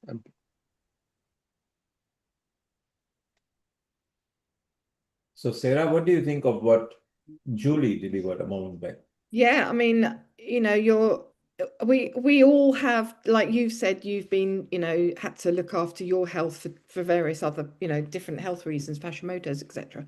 And I think it's so fascinating, isn't it? Because whatever our diet is, things can agitate all of us in the wrong way, can't they? Even if they think this is really healthy for this person, but I could be allergic to it from another reason, and it's really interesting. But I don't think Julie and I know this about each other, but I'm on the opposite end of the spectrum because I was diagnosed with hyperthyroidism, which then turned into Graves' disease, which I'm in total remission from at the moment. That was one of my, I guess, one of my hormonal side effects of menopause, actually. And iodine and things like that can actually have the opposite effect for me, who has hyperthyroidism. I have to be really careful with the amount of that, which it's incredible, isn't it? How it sort of changes for everybody. And I find, the B12, I think, is fascinating as well, because obviously, yes, we can get B12 from good supplementation.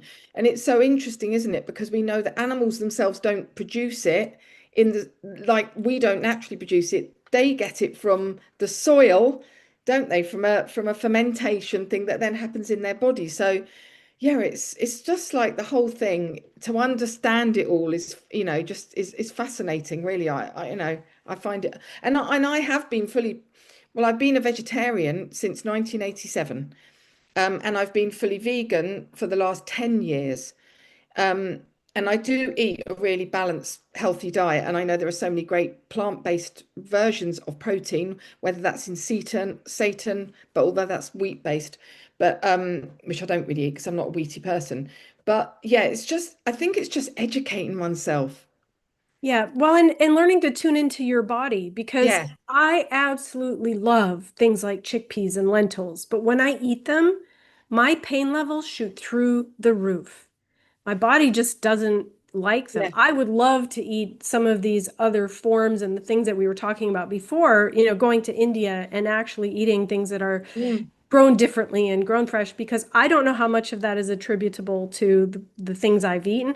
But yeah, one man's poison, as we say, is another man's pleasure. It just really depends. And being able to tune into our bodies and not numb out and expect this is just part of aging. This is just what it's like. This is normal. Normal is very different for different people. That's why I get functional blood work done but iodine levels, yes, absolutely important to manage, especially because, as you said, we're on opposite ends of the spectrum, but we have to have iodine in our body. It's essential for life, but how much, right, depends on what you need as an individual. And it's the same thing for every other nutrient as far as I'm concerned. We have to really tune in. Yeah. Yeah. No, it's fascinating, isn't it? It's the same with me with dairy. I mean, it always affected my skin. I mean, it's known, obviously, it can be an allergen for some people regarding their skin and having more sort of pustules on their skin. It can affect your voice, your cords of your voice, and make them more, phlegmy. And I had friends that worked as singers in the West End, and that I remember them being told years ago, try and avoid the dairy because it can coat your vocal cords. So it's just like, it's finding what works for you. And I think so many people, unfortunately, follow just the marketing they hear from big food industry without actually considering, is this really food I'm eating? Is it really healthy? Is it really wholesome? Is it really nutritious? Or, is it just, it's marketing speak to make people buy that food mass produced, which obviously we know, all of us know, on the whole, is not good for us longevity. I mean, we've got more obesity ever in the world than we've ever had before, particularly in Europe and obviously America and other countries. But we can see how that's changed since the 1970s, right? Because of how the fast food industry is on every street corner, and that affects everybody. So yeah, I just wish I hope that people will educate themselves a little more and be aware of that. And when the Healing Our Earth Food Festival becomes the place to go worldwide, it will be the best pilgrimage ever that anyone can ever do for their health and wellness, won't it? Absolutely, Sarah. 100%. Absolutely. I think it'll be such a good idea that quite a few healing groups now meet in person in different parts. So it'll be nice that we do that. There is also Science and Tradition coming next year. There is also Homa Therapy and Agnihotra coming. So it'll be very nice, and very keen to get the Glow Women up and running, because you've got the Wow Women, which is so beautiful. So that's nice. And so we have been in different parts of the world, and shortly we'll be going to Ecuador, where Sarah and Juli, you are in Italy, and Sarah, you are in London. I want you to say hello to Priscilla, who is a psychiatrist and a visiting professor and a food and a tea expert as well. As also, she's a very good mentor and a coach for many matters. And just before we go and say hello to Priscilla, let's for 5 minutes listen to Urmila. I think she had a poem or something to do with food.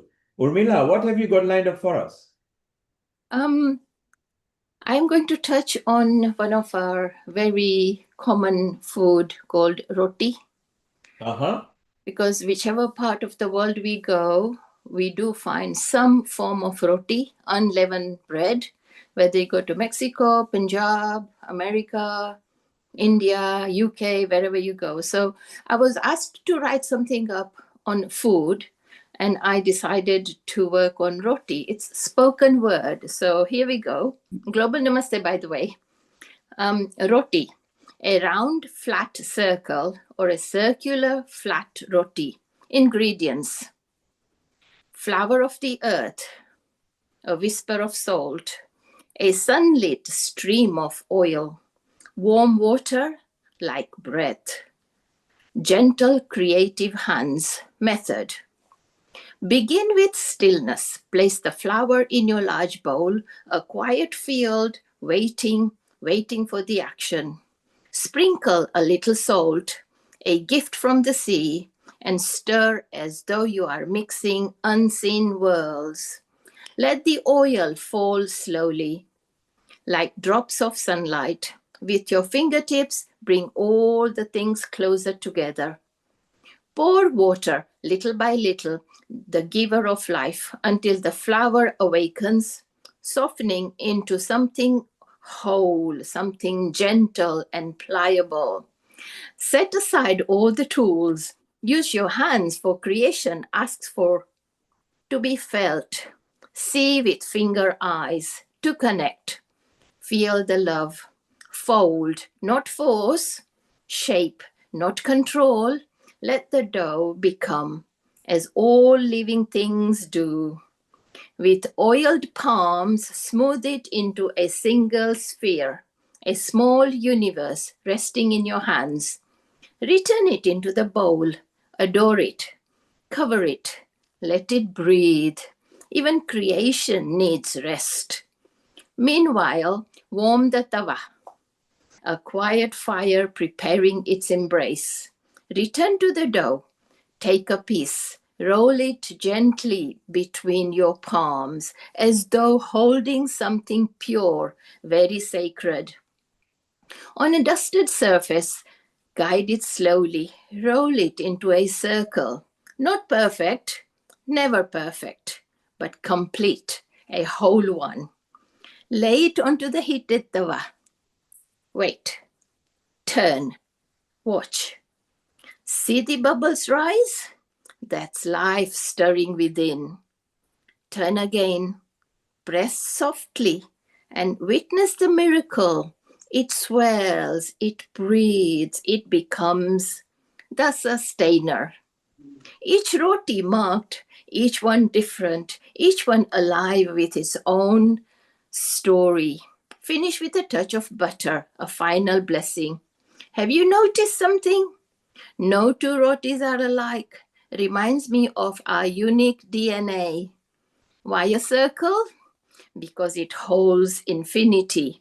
No beginning, no end. Because it echoes the zero, shunya, emptiness that contains everything. In this humble roti, the elements gather. They mingle. Panch tattva, earth in the grain, water in its binding, air in its rise, fire in its transformation, and you, the quiet fifth element, the one who brings them together. This is not just food. This calms the fire in the stomach. This is a ritual. This is the universe resting softly in your hands to nourish the body, mind, soul, atma. Admire, be grateful, enjoy. That's my little creation, which I presented at our current Here and Now project on food. Very good. Thank you for listening. Wonderful. That was personifying a roti, a chapati, attributing life to an inanimate object. Well done, Urmila. Sarah, thank you for poetic listening. way. What did you think, Sarah? And Julie. Oh, wow, that was beautiful. Yeah. Thank you. That was absolutely beautiful. Did you write that yourself? Yes, I did. I even wrote the translation for the Gujarati community. Oh, wow. Yeah. Are you going to sing it to us one time as well? Probably. Oh, that'd be nice. So the lyrics, that would be lovely. Thank you. I look forward to sampling some soon. We did have some demonstration, but obviously too many people touching. We did not offer people to eat, but yes, there was a demonstration as well. Nice. Where are you based? In the Midlands. Oh, okay. So we're not far. You're in the same country. Okay. Yeah, she's near. I'm in the northeast. I'm in Newcastle, so. Oh, yeah. are you? Oh, okay. Not far. Yeah. Thank you for your comment, Sarah. Thank you. Thank you. She's your side of the world, Sarah. Thank you, Urmila. So that was Urmila, her poetic way of attributing life to chapati and rotis. And Sarah, Julie, say hello to Priscilla in Ecuador. Priscilla, hola. Hello. How Global are you? Namaste for everyone. And a global namaste to you as well. Thank you. I'm very happy to be here again. Brilliant. And we always love, because whenever you bring different kind of teas or drinks that you tell us about, we always enjoy. So over the next few minutes, it's all yours. Tell us what you've got lined up for us, and then we chit chat with you. Over to you, Priscilla. Thank you. Thank you very much. I'm very happy to be here again. And for this time, I have some tea-based special drinks to offer to you guys. I know in Northern Hemisphere, you guys are enjoying summer now. So I was thinking in something fresh and juicy and fruity you all can enjoy. And I had some special drinks I would like to prepare for all of you. Here I have a chawan for preparing some matcha. For many reasons, matcha is very popular now. It's a very rich tea. As you guys can see, is a green powder tea. It's all tea leaves, so when we need to be careful, because when we drink matcha, we drink all the tea components, all vitamins, but all the alcohol, tannin that tea might have. So if you have a heart condition or anemia, you need to be careful drinking your matcha. So I add just one bamboo scoop for this beverage and some cold water and oranges, and I'm going to mix it.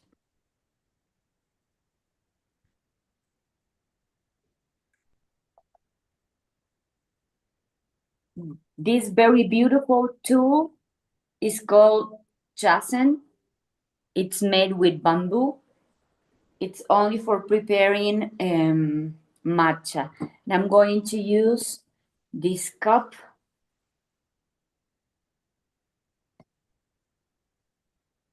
And this will be ready. Now I'm going to add some extra bubbles.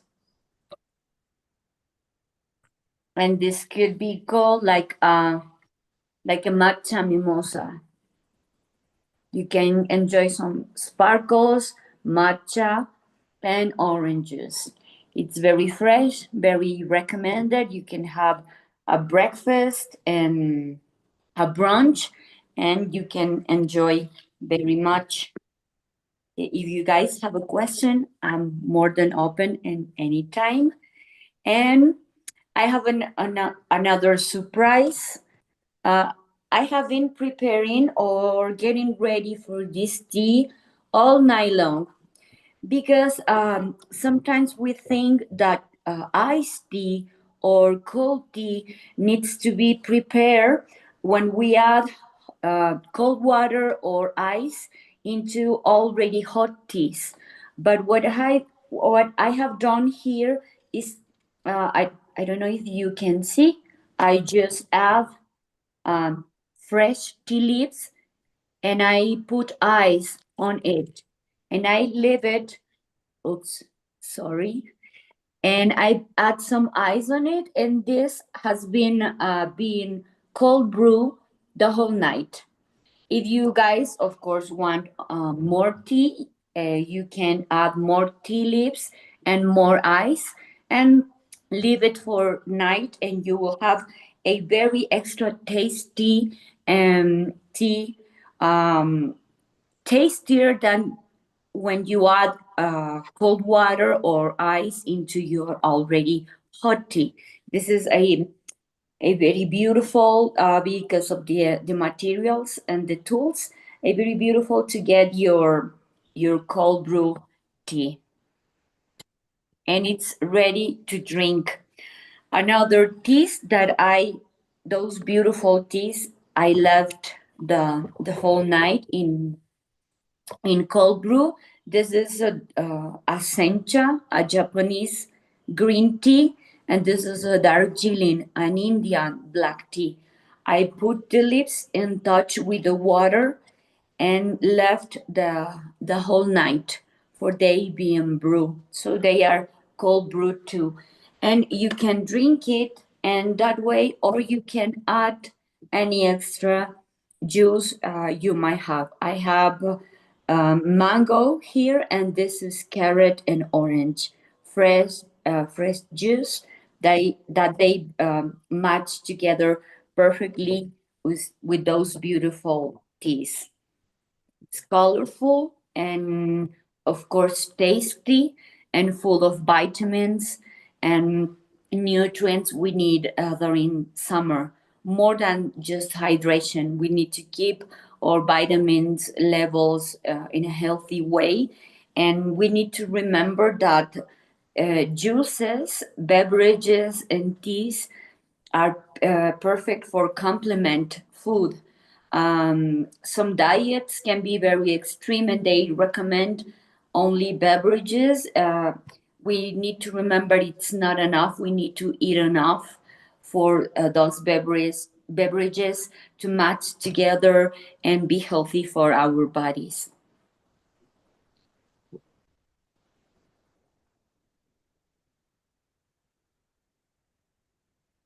Those glasses are very, very nice and very unusual looking. They really look good. Thank you. Very colorful. Thank you very much. Julie, Sarah, what do you think?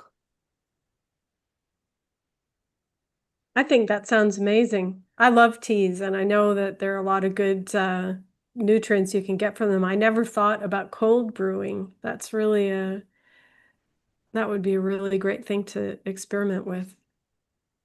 Yeah. It is indeed very new. Our coffee lovers, they are experimenting new ways of extracting coffee elements, and some tea lovers, we have tried some of their techniques. I find very interesting, and the taste indeed of the tea changes it. So we are experimenting in cold brews together. That's Not amazing. all the teas, but with cold brew, you prevent the bitterness. Sure. Well, and I mean, I don't know if you can see the cabinet over there. I'm an herbalist as well. So Wow. I'm always looking to make different ways to make healing teas, and that would be a really interesting thing. I don't think that would work with roots necessarily because they need time and hot water to extract, but with the flowers and the leaves, that would probably be a much gentler way to get some of the benefits out of them. Probably. I wouldn't say with roots because they need the boiling. I think they need the boiling, but with flowers, it works sometimes. I cold brew tea blends that has flowers and some other leaves, and they work. Excellent. If you do, please let us know. I will. Thank you. Thank you. Thank you. I loved that. Thank you so much for sharing, Priscilla. That was really superb. And I loved when you talked about, well, a couple of things. I've used herbal teas for so long. I know how much peppermint tea is great for calming my stomach. I know how much ginger tea is wonderful for just general health and immunity. I know how delicious green matcha tea is, especially I've noticed as well when it has that combination of the Japanese MCT oil, which I think is derived from coconut, but it helps to prolong because it's obviously slow release energy. That's the great thing about matcha, isn't it? You don't get the high rush like you get from coffee. It's like a sustained energy level. And I think when it has Japanese MCT oil included in it, it sustains the energy for longer. And it's just fascinating, isn't it? How all these things have to work together in harmony, and then one can benefit something else. Yeah, absolutely. Yeah, big fan. Lemon verbena tea, that's another one of my favorites as well. So yeah, I'm glad you enjoyed matcha, and what you were telling us about it. It is because all teas has caffeine and has a L-theanine. Yes, and that's the one. Yes, that's the one. It's when people drinks coffee, caffeine gets in your blood very fast, like very fast. But with tea, L-theanine helps to keep it in at the same time, the same quantity. So that's why some Zen monks use it for praying and meditation, because with matcha or teas, we will never get the points, the super high points, because the L-theanine. Yeah, fascinating. That was it, LTN. I remember that now. Yeah. I mean, it's just, incredible how everything, it's just the complexity of how all of these different plants. I mean, I recently went to an amazing place called the Dilston Physic Gardens near where I live in Northumberland, and there are thousands of plants there. It's a charity that's been going for about 25 years. And I could have stayed there for a lifetime. Every single plant that they were growing, it had this beautiful board next to it of all its medicinal compounds, how it can help. They were growing tea there as well, right? And I don't think of tea being grown in the northeast of the UK, right? But they had a little mini tea plantation there. It was just fascinating. This is amazing. Yeah, it was Because absolutely tea is beautiful. it's not an extreme plant. I mean, not extremes of the globe, northern or southern. It's very weird that that tea plant grows over there. So Well, and great, I think when we think very about interesting. we think about ancestral medicines, right? And Ayurveda and traditional Chinese medicine, things going back thousands of years. We had this wisdom, and for some reason, modern society wants to just cast it aside. But it's so simple and it works so well. We really need to remember that. So it's nice to see so many people excited about it. Yeah. So Definitely. Julie, Sarah, Priscilla, we can ask Amrita to just group you together. Form of friendship. There is so much professionality to share. Maybe you can cross-sell each other's online facilities or even be part of the Glow Women that Healing Our Earth wants to promote. Healing Our Earth wants to promote women as a very special species because we feel that if you empower women, then you empower better communities. So do keep in touch. I think Lata wants to make a quick comment. So let's ask her what her comment is. And then we move on with our discussion and carry on. Lata, if you can unmute and make your comment, please. Over to you. Global Namaste to everyone. And it's been quite a while. I haven't been attending, but it's lovely to be back. I was just saying, Urmila, thank you very much for your poem. It was just mind-blowing, absolutely mind-blowing. Such a simple recipe, and you just build so much life into it, and it's life-giving, isn't it?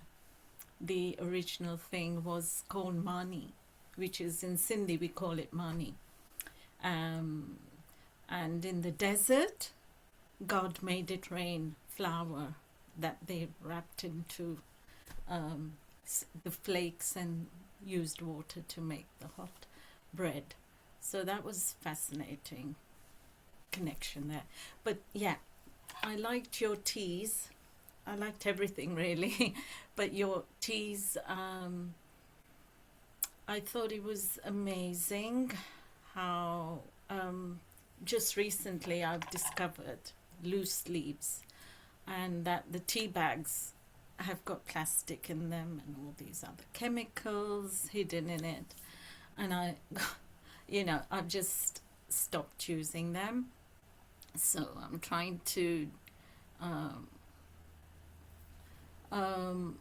adopt new ways of not dehydrating. So I think, could you tell me a little bit more about not dehydrating the body, because that's what causes aging. So we've got to keep hydrated, haven't we? And so what are the the leaves, pure leaves, like I think someone said that they use loose leaves. Was it you, Sarah, or Julie? Was it? I have used loose leaves, as in for lemon verbena, but obviously, and I've picked fresh mint, from my garden and made beautiful fresh mint tea just from the loose leaves. So, but yeah, I don't know if I didn't mention that before, so maybe it was somebody else. Yeah, no, I love the fact that you went to Dalston, because I'm not far from there. Oh, really? That's mad. Really, yeah. Amazing that you mentioned that, because I've never heard about this place. And I would love to visit because, as I said, I've just recently discovered this thing about tea leaves, and it's all the rubbish and Yes, swept off the factory floors, a lot of it. Yeah. And we go and pay money. Just think, what fools we are. But yeah, it was interesting how you discovered that. I think I would love it too. But well, is it hydrating? That's the thing, and healthy, obviously. How is it healthy and hydrating? It can be, because it contains a lot of the minerals that your body needs and helps absorb the water into the cells. I think a lot of it, we can drink water until we can't drink water anymore, but if our cells aren't absorbing it, then we're not actually hydrating our bodies. And that's when a lot of times people will recommend a squeeze of lemon and a pinch of salt in a glass of water to help that transport into your cells. And I think a lot of the content of the plants, not just tea leaves, but of the plants, I was saying, like the variety of, I think I have 40 or 50 different herbs on my shelf right now. And so combining those, because they all have different purposes and they all contain different minerals and nutrients that our bodies can absorb. So finding substances to help transport that water into our cells if we're not readily absorbing that. I think tea can be very nourishing. Caffeine is a bit dehydrating, but again, something like matcha, which isn't going to just slam your body with caffeine, is going to help you make the most of it. Don't we need a little bit of caffeine? I don't know that we need it, but it certainly can boost your energy. Yeah. In my case, I'm sorry. No, go on. In my case, all those teas are prepared with tea leaves with whole leaf, not broken. The tea leaves you find into a tea sack, into a tea bag. It's called dust, because it's so broken that you can find the nutrients anymore. So you won't find the nutrients either. And when we drink water and we add something, when we solve something, in the case of tea, when we extract the benefit substances into water, they will go through the cell wall easier, because osmosis and those chemical reactions that we have when we drink water and we put water into our body, into our cells, and the substances solved into the water will keep the water in. Those processes are naturally chemical for our body, so we will be easier hydrated. And we don't about theanine or caffeine, we don't need it like that, but when we drink it, healthy, not excessively, like some industry are trying to do now, like they are selling people matcha pills or matcha concentrates. It's like drinking 5-7 cups or matcha. This is too much. It will be excitatory for the brain system. It won't be healthy. So if we drink matcha healthy enough, the quantity is 2 of these small scoops into a bowl like this. Maybe once or twice a day. We don't need any more. And of course, concentrated pills won't be healthy. We don't need it, but sometimes they won't be bad. Sometimes we are tired, or we need extra concentration, like Buddha monks used to do for keep focus. It will be a help. Priscilla, those who are Yes. connected to us on our website and social media, they love your different glasses. So can you bring one by one on the camera slowly so they can see what they are? It's nice that they're noticing that. So just bring, I can see at least 4 and a bottle here or something, but if you can bring it one by one nearer to the camera and see if they can enjoy. Gladly. This one, very beautiful. It's a sencha cold brew tea. Beautiful. And is there any particular reason that you use particular shape of glass? Is it gastronomically is appealing, or is it because the way it mixes that way? Like martini glasses are very exotic, and the way it's spread around, it's like that. What is special about this? I chose those cups because in Japanese ceremony tradition, glass is used during summer. Okay. So I chose those different glasses because of the season. And the next So one. we can appreciate the colors and we can appreciate the mix.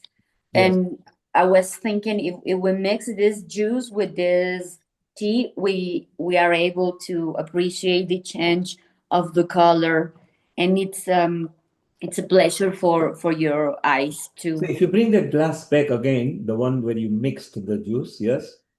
I see Yes. it has got, so is that the shape inside? So outside is not liquid, it's just a glass outside, is it? Yes, it's you can see a drop, like a drop Yes. of juice and tea, and the other part is glass, empty glass. Anupul It's very noticed that as well, visual. didn't you, Anupul?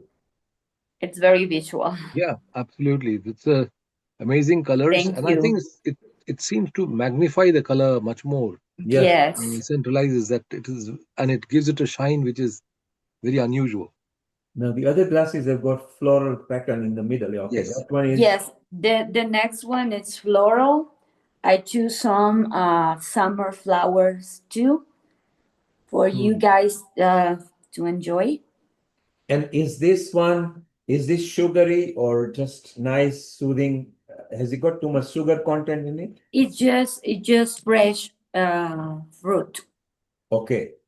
Just fresh fruit. Mm-hmm. And this is a Darjeeling Indian black tea. Yes. The shape is like a sand clock. Sand watch, sorry. Yes, yes. It's very beautiful too. And I choose this one. It's like a the hand of a bear for the matcha mimosa with some flowers too. I'm glad you guys enjoy it. Sarah, do we get this kind of glasses here? I'm sure you can. Has one of them got a handle? Has one of those? No, one of the glasses hasn't got a handle. No, I have, no I have handles. seen. No, I thought I could see a little handle on it. Oh yeah, I'm sure you can, especially if you find not specialist shops, but they're. I love the first one you showed us. That's amazing. I With that haven't inner seen them in shape the inside it, general. it's beautiful. I haven't seen them in the general supermarket range. It must be specialist stores who might No. be. You can find, but I think there's a practical purpose as well, because you can hold the glass without changing the temperature of what's Yes. inside. Yeah. Yes. When you drink something hot, it's easier to handle. Yeah. Mm-hmm. That's amazing. So even the shape and the glasses, the juice looks so appetizing. Almost looks like passion juice. Thank you. I'm glad you guys enjoy it. Yeah, it looks gorgeous. And I really enjoyed what you said about it was just interesting what you're saying about the caffeine as well, because I know that if you have caffeine from green tea extract rather than from coffee beans, you need much less, and you'll still get I can't remember the numbers. Julie, you might know, but I can't remember the numbers. But you can get the same amount of energy, but at a much less, you don't get the highs and lows or the peaks from the green tea extract. You need much less to get the same energy levels, which, can be good for boosting memory and brain function and all of those things. So there are benefits, but I think it's much long-term healthier from green tea extract rather than it is from delicious coffee beans that we all like sometimes. Right. Amazing. I love the shapes of the glasses. I think maybe it also controls portion maybe in it. And that also helps. And Priscilla, you love, because apart from these glasses, in one episode we did afternoon tea cakes as well with them. In one episode we did snacks with them, and things like that. How did your interest come into this? I mean, you are a psychiatrist. You are a... Well, when I was studying my postgrad in psychiatry, I went to Argentina in South America. I went there for studying, and I just found a beautiful tea house with they were sharing tea classes. So I went for the very first time knowing nothing about tea, and it was the moment I discovered that I could be a creative person. I was thinking that the only thing I could do in my life was being a doctor. But when I discovered tea, I discovered I could be a creative person and find different ways of being healthy and being creative and have maybe a creative artistic part in my life and seeing art in different ways and still be healthy and discovering since I'm still learning 15 years later. And it has been a wonderful path of life. And almost everybody who can afford tea as a luxury or even not, they drink tea. So much population in the world do. I have never touched tea or coffee in my life at all. So I have no idea what tea does, what coffee does. I have no desire to have it anymore anyway. So sometimes I'm baffled, that when somebody says, oh, I haven't had my morning tea, and I've got a headache, or I can't function, I need my tea. And does it happen same to herbal tea? Once you are hooked on it, you need your herbal tea every day? No. It's something I wish. It's not something I need badly. It's something I enjoy daily. Desire, you want it. It's like a personal ritual. It's part of my well-being. It's not like I need it badly. It's something I know makes me have a couple minutes for myself for calming down and enjoying my beverage. And knowing I will have some extra benefits drinking this than drinking maybe just fresh water. So which is better? A herbal tea which is not a tea, or a tea which is with tea extract, which people can get addicted to. Which should one get addicted to? The herbal ones or both, or one or the other?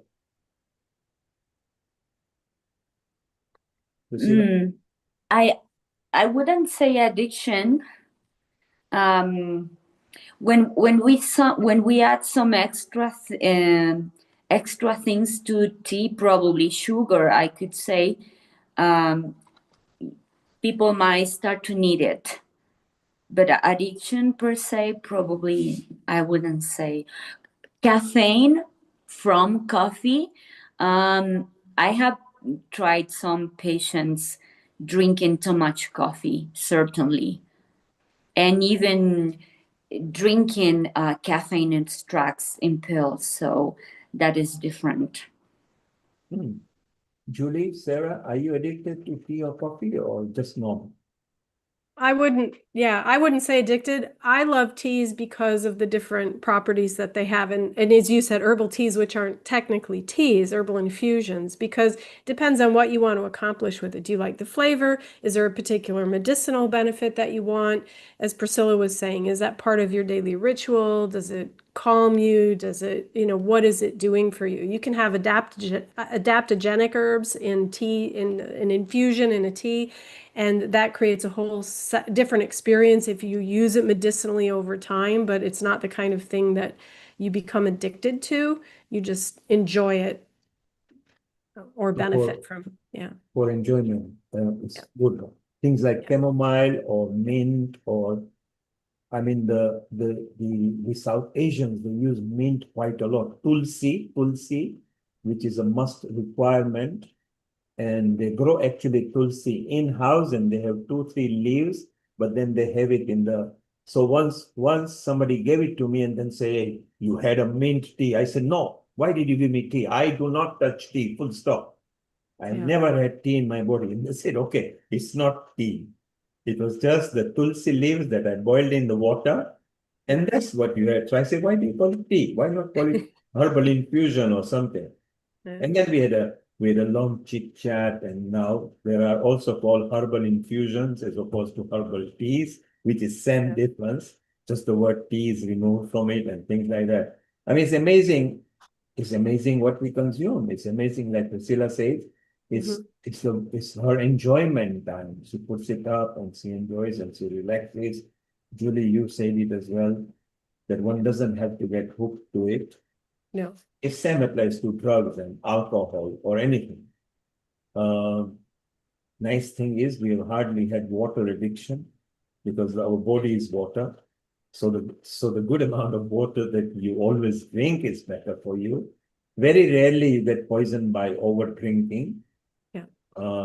It's just some scientific test. Otherwise, when your body says you are thirsty, have your water, that's fine. Somebody who likes tea, maybe in America all the way as a dancer, Sharon, Global Namaste, our senior resident host in America.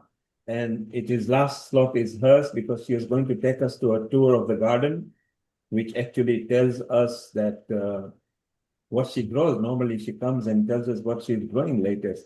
A Global Namaste to you, Sarah, if you can unmute yourself so we can chit chat with you. Yep. Global Namaste, Neil and everyone. Global Namaste to you as well. How are you? I'm okay. We are in a terrible drought, and it's challenging. So, because Jay, my husband, it's really his garden. I mean, he's really the caretaker or one of them, and I just like to make food from the garden. And it's been extraordinary. We'll show you the greenhouse, a little bit about what was done. So we had an assistant gardener, really wonderful man named Bo, and he came this year and he just rejuvenated everything. He pruned all the trees, all the bushes. He put in new compost and straw and everything we needed. And so now the garden is doing incredibly well. I am making pesto. We have so much basil that I have to make pesto like 2 or 3 times a week.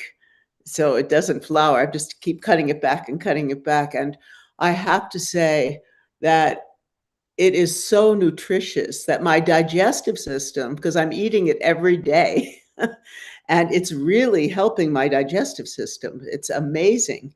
And the thing, Sharon, is that you grow it, so it's organic. You know when you grew it, you know how you plucked it, you know how safe it is. And this is a beautiful part of organic matters that one grows. We have, of course, visited your gardens quite often, and shortly you can tell us more about it. And we also got Parvati joined her. She's part of our Agnihotra group. I don't know whether she's in Holland or Poland, I'm at the moment. If you can unmute yourself, and a global namaste to you. Parvati, yes. Actually, this is Suindi, and Parvati is coming. She's coming. I think I saw her earlier, just walking in. Yeah, she's coming back.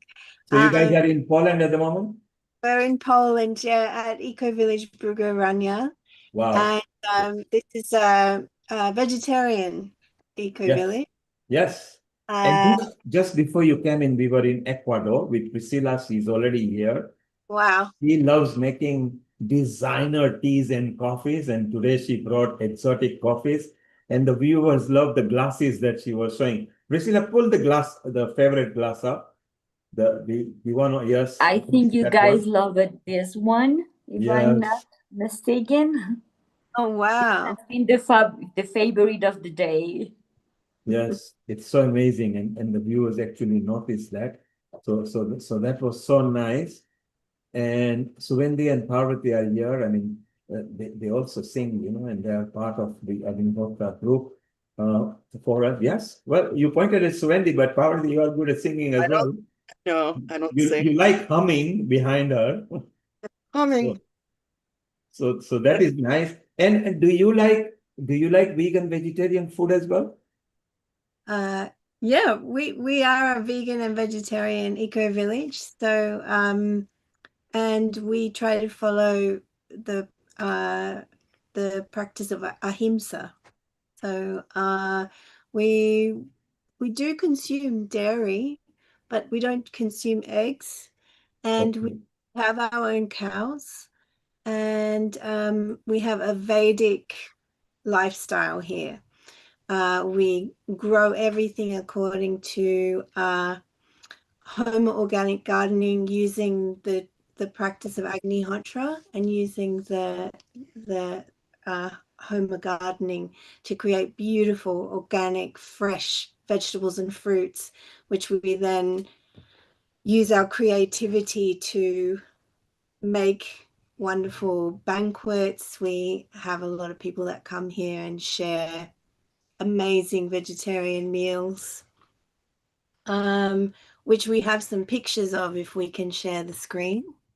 Yes, you can share the screen just in a moment. So just before you share the screen, let's go back to Sharon.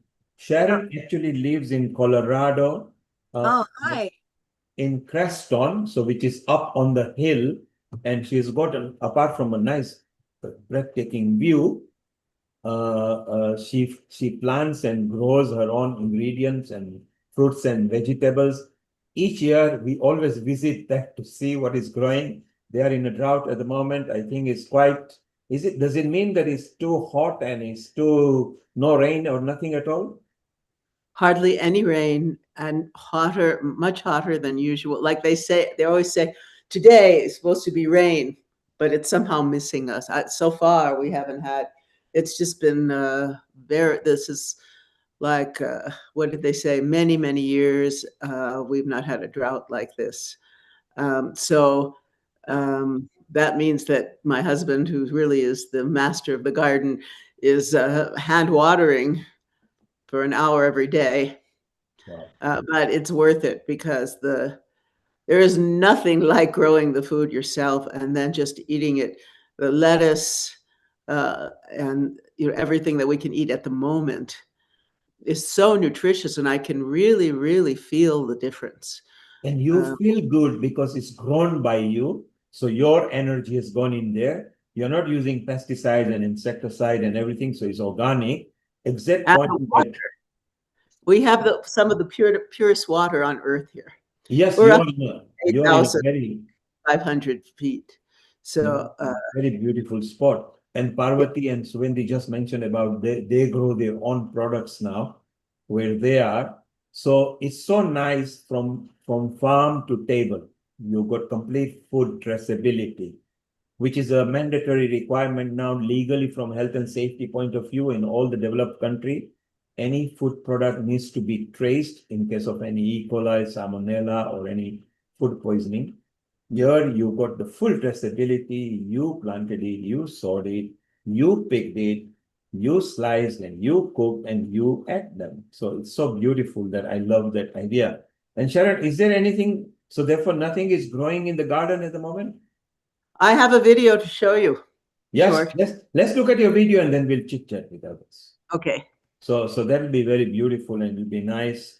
And Priscilla, your drinks, people love it. Yes, you made some different drinks earlier and you showed it with us. Julie took us to a journey and said, "Are you hungry after you have eaten?" So that was very good. And it was a nice session. And now Sharon is sharing the screen and she made a video for us. Earlier, she recorded it for us. There we go. And join the audio, Sharon. Global Namaste, everyone. Sharon Rose here, senior host on Healing Our Earth. And I am here to show you our garden, where it's at the moment.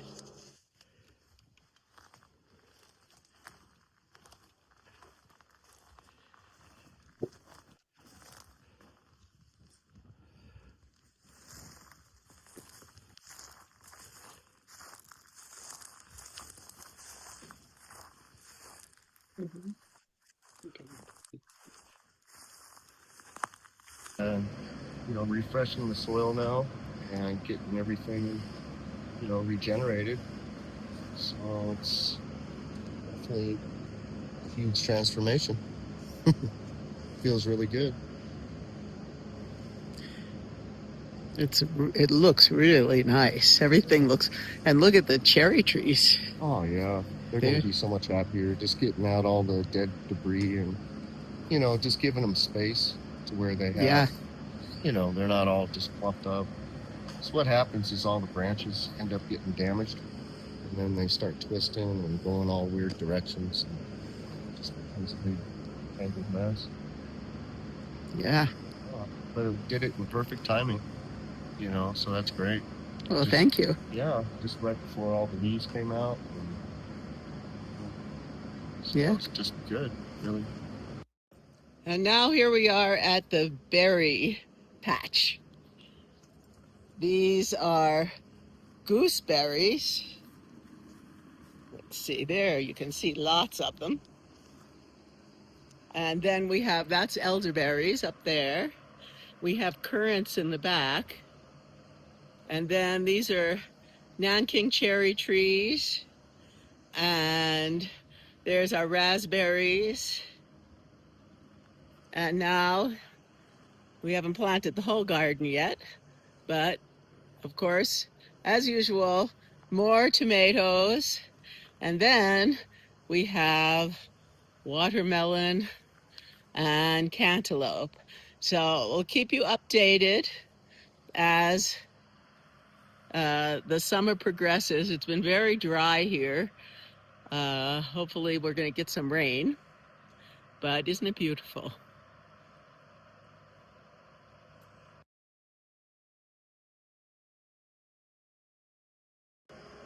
So we're inside the greenhouse, and here we are. This is all cabbage, which we are going to use to make sauerkraut. And here, these are all peppers. And now we have our tomatoes, all different kinds. We have lots of them, as we do every year. And more. And then we go down. There's our Guanyin, goddess of the garden. And here is, guess what? The basil. I've been having to keep up this basil and pinch off all these little tops to keep it going and not flowering, and making pesto at least twice, if not 3 times a week. These are all different herbs here that we're using for our spices. And then we have our lettuce. And then over here, arugula, and more lettuce. I can't tell you how delicious this food is.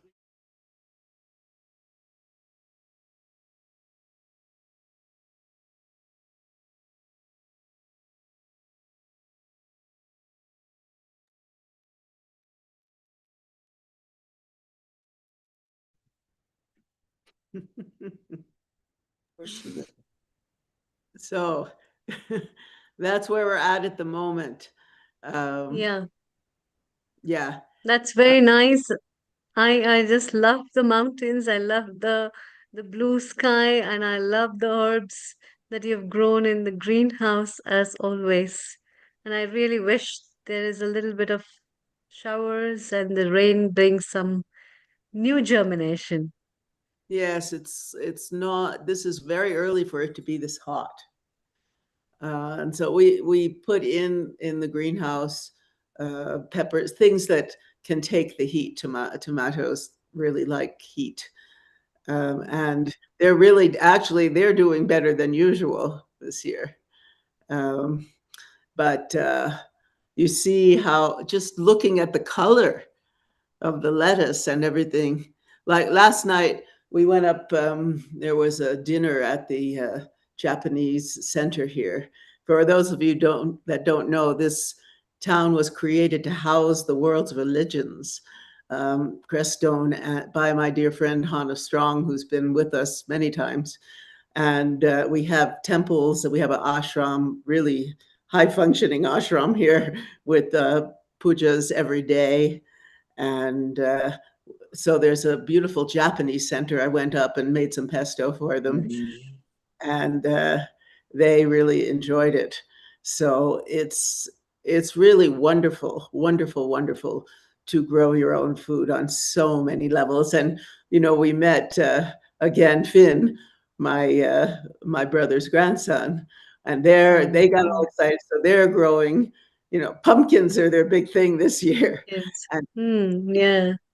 yeah, it's just, and here also we have a community garden, and maybe for the next show, I'll take you on a tour of that. We've seen it a little bit about it before. So the desire here is to be very self-sustaining.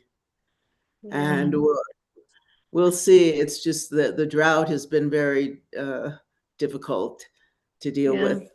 People are doing different kinds of pujas to call the rain. Great. but Yeah. so Sharon, yeah. let's hear what's happening in Poland from Parvati and Swindy, what they have to show us for their eco garden. Please stay around. Yes, So Parvati.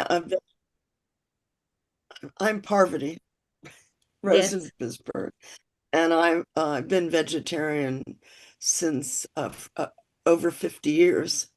So a majority of my life I've been vegetarian, and I used to co-own a international vegetarian restaurant in Charlottesville, Virginia, in U.S., where I'm from U.S. originally, but I've been living here for 30 years, starting this incredible eco village. And Suindi Kadir, she was a caterer, still is a caterer, and all vegetarian and vegan.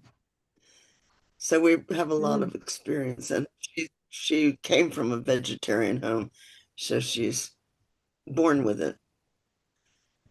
And here at Eco Village Bruguranya, we observe ahimsa, and we have wonderful, wonderful animals and a wonderful mandala garden, which is all herbs and vegetables. And it's a miracle that anything grows, because when we had the soil tested first, they said, sorry, nothing's going to grow here because the soil is too acidic.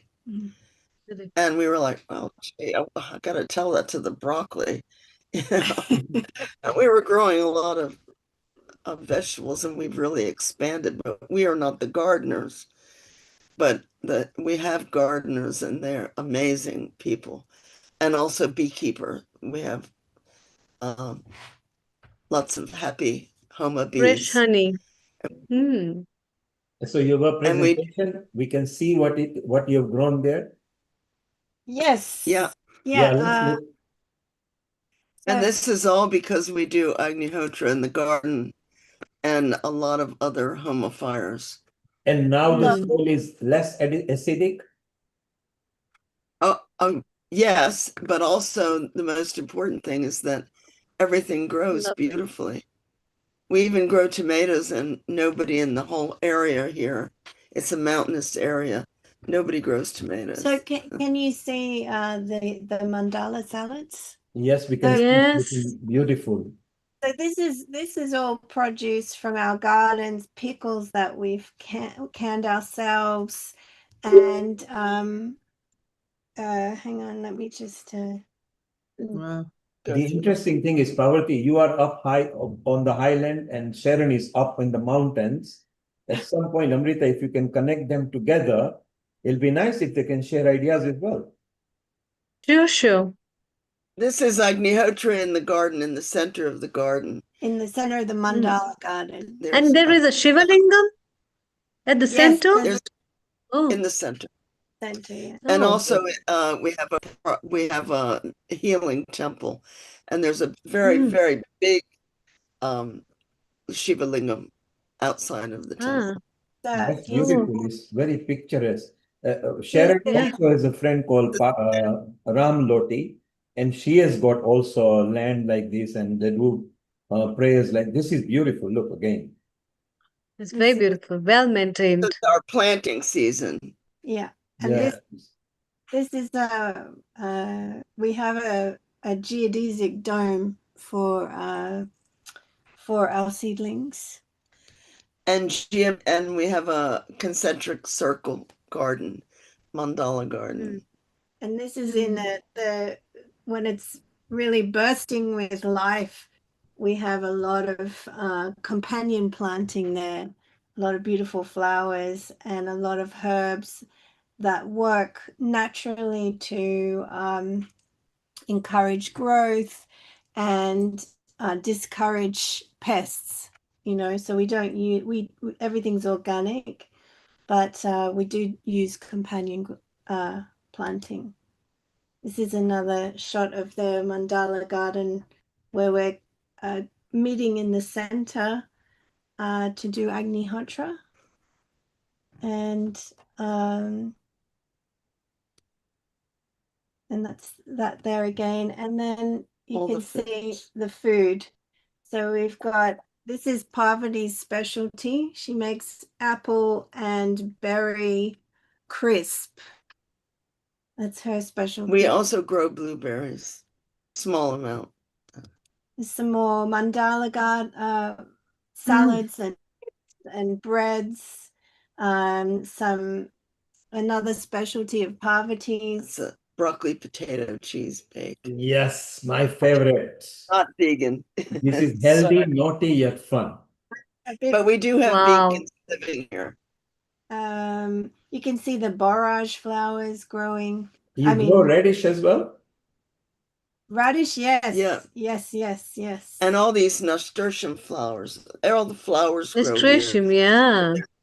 So these are edible flowers, correct? Yeah.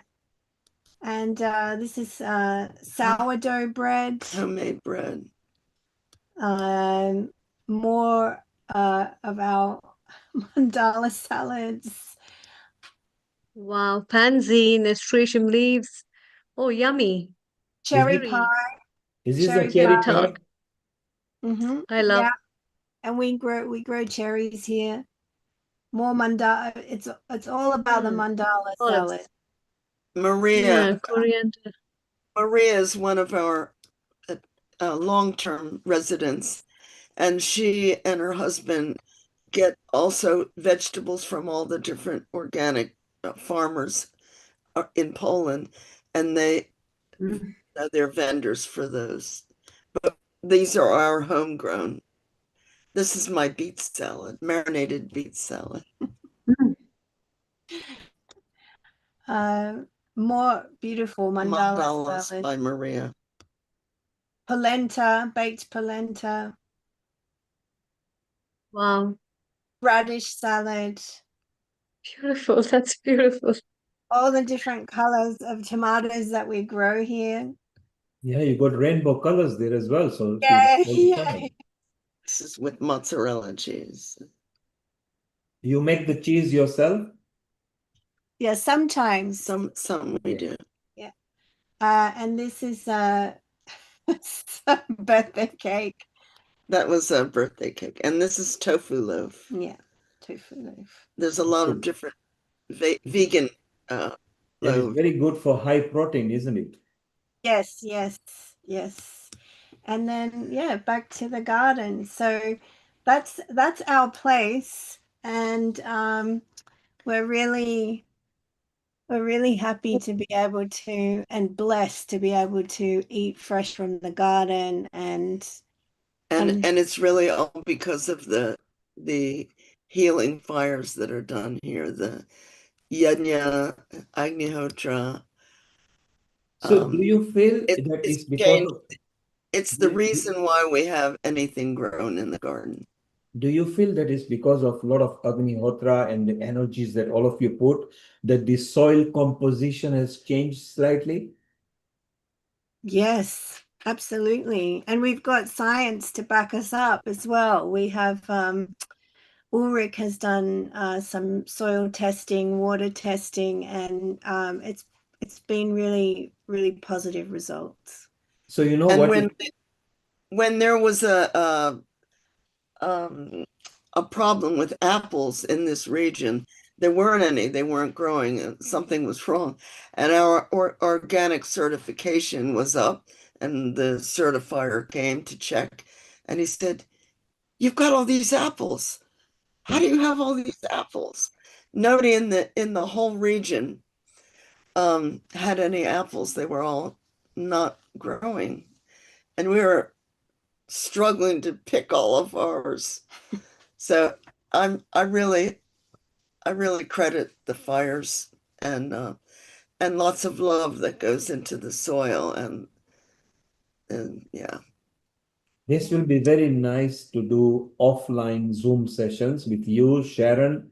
Amrita, if you can organize Sudhir, you, Sharon, Parvati, Suvendi, because technically they're all into farming in a way, and they can bring their Yeah. We have your rain. Sorry? We have your rain. Yes. So much rain. In Poland, it's raining too much at the moment. Yeah. Yeah, the weathers have changed all over every country's temperatures have changed. 14 days back, we in UK, we were on a heat wave and we broke 100-year record, by 2 degrees. And this, we're talking about London, for example, which is not designed to take heat waves because we have got houses built to retain heat, So it's just amazing, what has gone around everywhere. Sharon, it would be nice you sharing your ideas about your soil and everything. Parvati, you and Suvendi can bring the whole team. Harpreet, who was here earlier, 1 hour before, has got land there in very nice, like a little heaven in India, huge farmland, and he produces commercially as well. And then he takes his food to his own restaurants and feeds the people that he eats. It'll be nice for you to exchange ideas as well, which will be beautiful. Yeah, Amrita, if you make a note and create this group, this can be an offline conversation, which will be very, very useful. And what we are planning is to see if we can create a festival in India every year in February time, where everybody can visit and learn about the foods, the products, the yoga, holistic, spiritual land of India, which is so beautiful and vast. It'll be very nice. So it's amazing. Sharon, you just saw the kaleidoscopic salads and decorative food. What did you think of that? Yeah. That was amazing, exquisite. Amazing. Just wanted to be there. Really, just I'm working so hard these days, and it was lovely. Well, actually, I work with someone. I don't know where in Poland she is, but so I'm speaking with someone. 1 hour south of Krakow. I'll tell her about your place. She would love it. I'll send her the link to today. Yeah. Okay. And it was really, it just, wow. And Sharon, they also have a dwelling, and they're also still also developing another venue where more people can join in. So I think maybe next year or so we can ask Ulrich to organize a little, 5-day, 7-day retreat, maybe there in Holland, and we can all join up there in Poland. Oh, that would be amazing. I'll just put our information here. And you So can this is only Sharon, I've exchanged your number with Parvati. Oh, wonderful. Okay. Yeah, we had an idea for Sharon for the water because we had a drought and we did this sort of magical little process. That a friend of ours, we did it in our women's group, and the next week it rained and it has not stopped. So there you are, Sharon. You got some mantras that they will share with you. That's very interesting. Yes, yes. Oh, all of you, I have to give you an update on the film, Quantum Chi. It is now where I'm having to work like I could probably work 24 hours a day right now. There's so much going on. It's very exciting. And as things develop, I'll let you know. And Neil, we definitely want to have a Zoom with you to update you on everything that's going on. And not only with me, to everybody on healing, because they're all waiting for you. And everybody wants to know where Quantum Chi has reached. And every week we need news of up-to-date what's happening. Well, yeah, I'm working. I must wear at least 10 hats right now. I'm looking forward to the day that I can actually have an assistant. Well, the more you learn yourself, the more powerful and versatile it makes you. So it's good that everything that you're picking up from production, planning, marketing is very exciting. Oh, I'd love to show you something. Let me see if I can find it. We just finished, let's see if it's come. While you find the screen square, let's say hello to Ulrich. We just talked about it because he did Hey. some Guten Abend, Ulrich. Hello, guten Abend. Hi, everybody. I'm sorry I come a little late because I was just in the moment I'm finishing. You missed my the talk. cherry tart, you missed so many salads, you missed so much of stuff that we have already tasted. Amrita, he has missed nothing because he goes there regularly. And in fact, he No, has I'm just kidding. Yeah, I'm kidding because I feel, yeah, now I have to Yeah. plan the Indian visit with him and tuck up myself with him and take me to Poland now. I also want. Okay, fine. Yeah, see, I just finished a talk at Vayu. 2 weeks ago, Professor Sri Srinath had contacted me, and so he invited me to this lecture series. So that was just finished now. And so I'm happy to join a little great. late, okay, but I still see Yes, so Nilkumar, Parvati he's and invited see as an international Seema. faculty in that university, right? Yeah. As an international faculty, yeah. And not just there, even when he was in India, he was invited 5-6 times because he would put it in a Facebook and we would tag it with the healing people. So the proud thing is, and Parvati and Suvendi mentioned you, Ulrich, that you help, in the sampling of the soil and everything.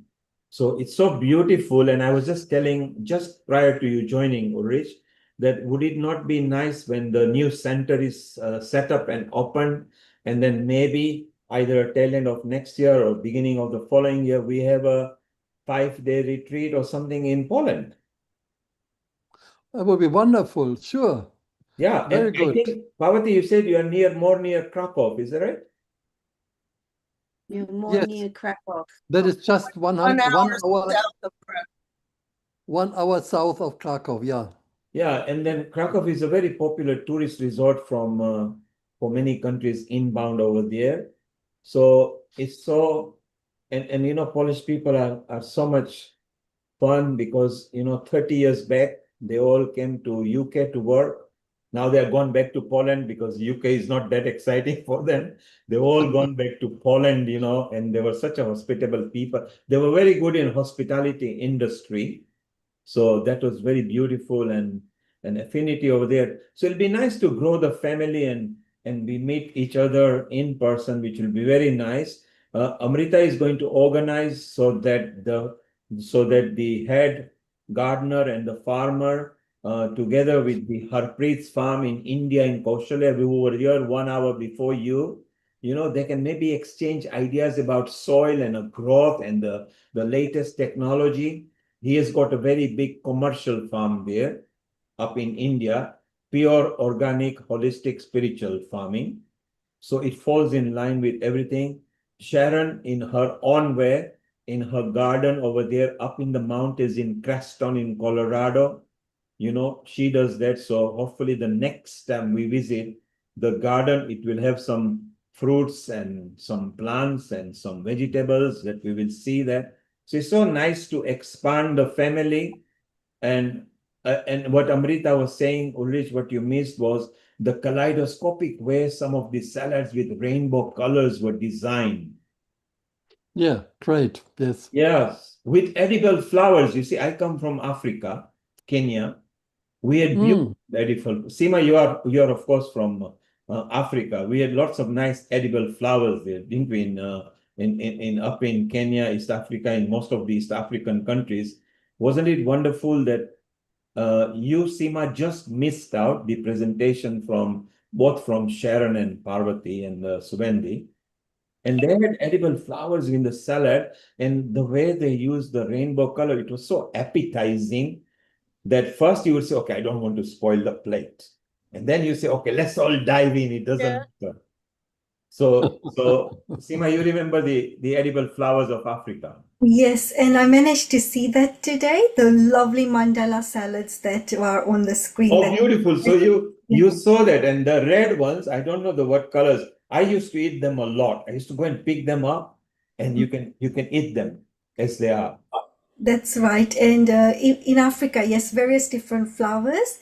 But also in the UK, like in my garden, I grow a few things organic. So sometimes, for example, the chive flowers and, there's some other ones, edible ones as well, like daisies are edible. They're considered as weights, but they're really good if somebody's got a cough, for example, a chesty cough, because it's drying. And chamomile, of course. So the various ways flowers can be used and incorporated. Lavender is often used in Europe as well. But it was amazing to see how they've incorporated the rainbow colors in the salads. I love the way. So that means whoever did that plate put love into it, because they took their time in slicing, designing, and putting. And that's what they say. Those who put love into the food goes to the people who digest the food as well.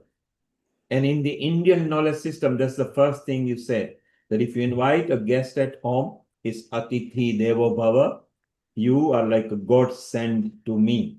And it's so amazing that how people embrace all this stuff. The exciting bit, Seema, I don't know whether you heard that, where Parvati and Suvendi was showing the area, the soil was classified as acidic, so less arable and less cultivable for fruits and vegetables. And now the same spot grows things that people have not seen. And Ulrich actually did some sampling as well. Ulrich, didn't you did some sampling, didn't you, Ulrich, the soil? Yeah, we did several experiments with the soil here, and especially with soil and adding Agnihotra ash, and there was a big change. And also we did that with water here, water and Agnihotra ash. We did some experiments. And so does it mean that the present soil is either mid-level or alkaline or less acidic? No, now the soil is okay. The pH is, last time we measured, it was 7.2. So the soil is totally okay. So that's beautiful, isn't it? To be anywhere. It was 4.4. Yeah. It was 4.4. 4.4 is very acidic. Normally you can't grow anything usable. So effectively, you brought it 42% down to a better level. Yeah. I mean, that's just amazing. And Suvendi, Parvati, what is the taste of the food and fruits? Does it, because you can pick up the local, the produce from the downtown in the supermarkets to what you grow, what are the test levels of the things that you eat, what you produce? Well, for me, I noticed, especially with the herbs here that are grown here, they have a much more potent taste. Okay. For me. Also an effect. Yeah, the healing herbs have a heightened effect. And the cherries are very, very tasty, much better than what you can get at the market. Very, very, very good. Beautiful lettuces, greens. All the greens seem to have a kind of vibrancy to them and a vitality to them that I just don't notice when I'm buying even organic vegetables from the shop. So I taste more vitality. I taste more of the authentic flavor profile of each thing. So I'm actually surprised sometimes when I have, for instance, a herbal tea from healing herbs that have been dried here in the garden, just how fast my body reacts to those herbs. So we have a herbalist here who is also the gardener, and she grows amazing healing herbs, and she makes wonderful combinations of herbs for healing herbal teas. And whenever I find myself coming down with a cold, just feeling a little bit under the weather, I just drink a lot of that tea, and it really helps really fast. Really Amazing. fast. So it's like medicinal value. Yeah. Not only that, the fact because you guys or your friends or your gardener have planted it and you are eating the same products and they are organic. So we don't have to, And then, and also during the planting of the seedlings, we use the ash from Agnihotra fires, and yes. we also chant mantra while we plant, while we water. So I do believe that that has also an additional effect. Right. So the To love energy goes right from the starting point. Yeah. Yeah. Which is very important. Sharon, do you use ash in your gardens? You would have to ask my husband. He's I'm working nonstop on the film, and he is the gardener. He gets up, 6 a.m. every morning and does all the watering and taking care of the garden. So hopefully next time he'll come on, and then you can ask him every question. And of course, he has been on Healing quite often, and particularly when he made the sauce with Seema's recipe, it was so exciting, and we all loved it, which is so beautiful. And this is what we love at Healing Our Earth. We just unite, we share ideas, we've got common thinking, spiritual thinking, holistic thinking. We love sharing knowledge with humanity, and people love the ideas. I loved. Again, I wasn't aware that in Poland, they did it. Oh, by the way, Parvati, Suvendi, you are here. How is the new venue being developed, the one that you are developing? It's going ahead, and we have a lot of wonderful plans. Wow. We have a lot of wonderful plans ahead. We're still raising money for it to be finished. Yes. And so we're doing fundraising, Yes. awareness raising, and more people are very interested in what's to come there. We have a mantra concert coming up in mid-July, and July 18th. July 18th, and we're in contact with actually quite a few Indian communities in the local area that are interested in coming for that particular event. We're And invited to a celebration in the Indian community. And then if you make a bit of recording, because we've got, I think, Agnihotra episode coming in August. Ulrich, maybe you may remember the date. Yes. In which case, we give people the news update on it. And when it's finished, how many people will it be able to accommodate overnight? Overnight, well, it should be 32 people. Okay. 32 people, but we're going to try and finish at least enough for 20 people at the in the middle stage. Hopefully we can finish everything all at once. There's 3 floors. But we may go step by step, and so at each step we'll inform you. And of course, in a garden, in a summertime where the weather is good, people can bring their own tent and everything, and maybe you do a festival there. Maybe, yes. Yeah. We also have other accommodations available now nearby, in the actual village. So we have a nice wooden magnolia house, very nice. Amazing what you guys are doing. It's amazing what you guys are doing. We wish you all the best.